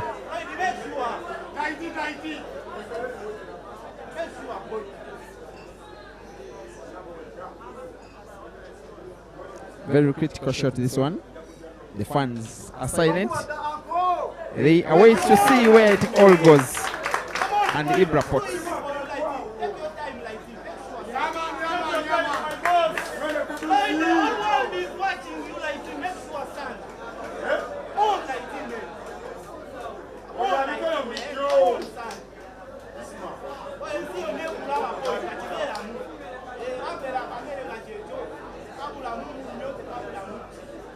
That is Hazard shouting IBRAH all the way. He says, come on, Lighty. Very funny. He doesn't like Caesar so much. All right.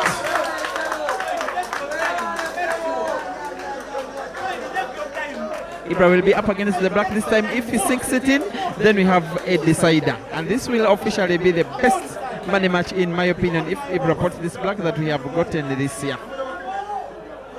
IBRAH versus the black. For him, for at least one more time, he must pot.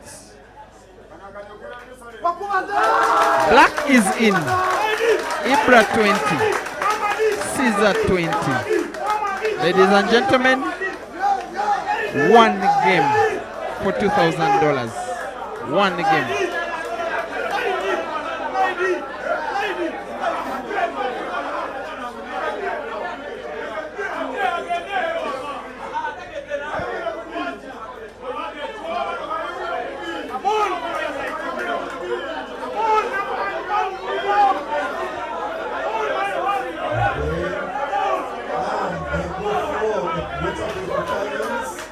And it will be the last game of the night. It is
a test of his own medicine. Umpire Joko Henry comes back to the table for one final game. IBRAH 20 and CEASER 20. This is the decider.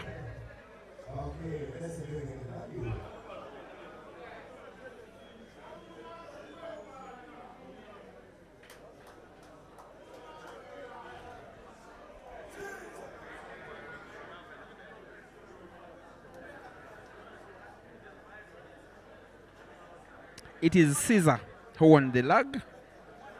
The benefit of winning the leg is that once the game comes to the decider, if it goes that far, as a player, you are the one to break the game. Once again, aims for the second ball, prevents the top ball, shoots at the second ball, pots one red ball, leaves an open table. Not a very good split of the balls. One red ball is almost touching the black ball towards the top end of the table.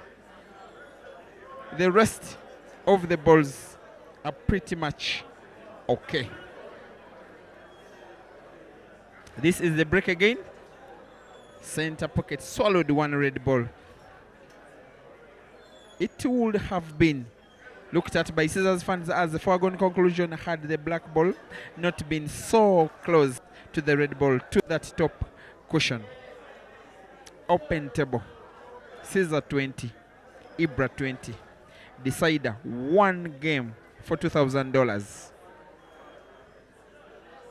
in front of a big, passionate and chanting crowd, majority of whom today have seemed to be supporters of CEASER, but IBRAH having a fair share of them as well.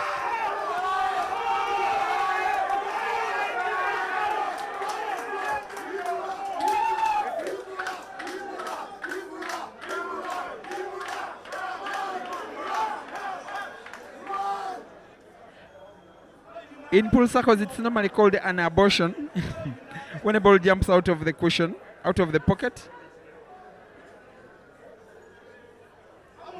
Not really an abortion, a foul by CEASER. We may have a replay of that same shot as IBRAH uses his free shot to simply open up his red game and free the black and put himself in pole position to win this decider, which will win him his match. The first money match that he would have won over CEASER in 4 attempts. 3 of them happening in the space of 4 days. IBRAH versus CEASER. Still 2020. IBRAH now in pole position for the victory. And if he's to win this match, well, you would credit him for winning the decider. You would credit him the more for the comeback he made on CEASER, who once led 8-5. And yet CEASER and IBRAH from that moment won 7 games in a row. From 8-5, winning 7 in a row. First time I'm seeing CEASER being subjected to this kind of money match performance. IBRAH in pole position with a capital P. With each and every shot that he plays, a seeming likelihood that he is taking down CEASER. He will most likely be playing that red ball that he's looking at. The one now to the right of your screen. White ball bouncing off 2 cushions, moving the white ball to around the midpoint of the table. That was the all-determinant shot. Where CEASER fouled, I can now see that under pressure, his cue ball did contact his yellow as he played. That was seemingly the last bit of action we may have seen from CEASER in this match. IBRAH's fans are starting to celebrate. They are starting to see victory in sight. They will bask in celebration should IBRAH find a way of finishing this game, which he will most likely do. A sigh of relief from the fans, a confident-looking IBRAH, and the expectation of celebration at Roxbury in Chiwanga, where he is managed as a player, in Bokoto, in Kampala, where he was born. His team, the Manemed team, the Roxbury crew, his friends and fans, most of whom haven't been seeing him at his very best for much of this year and some of last year, are seeing the chance of him taking down his biggest nemesis in the game today. in CEASER Chandiga. With now 3 balls to pot, white ball moving naturally as he sinks that red ball to the center pocket. He simply needs a roll of 2 balls. The red ball to the corner pocket and black ball to the corresponding corner pocket to mark celebration for himself, his family, his fans, his management team, and everybody around him. Chance to take down CEASER presents itself in fashion that IBRAH did not see coming. Up against the black for the 21st time in the match out of 41 games, and IBRAH wins.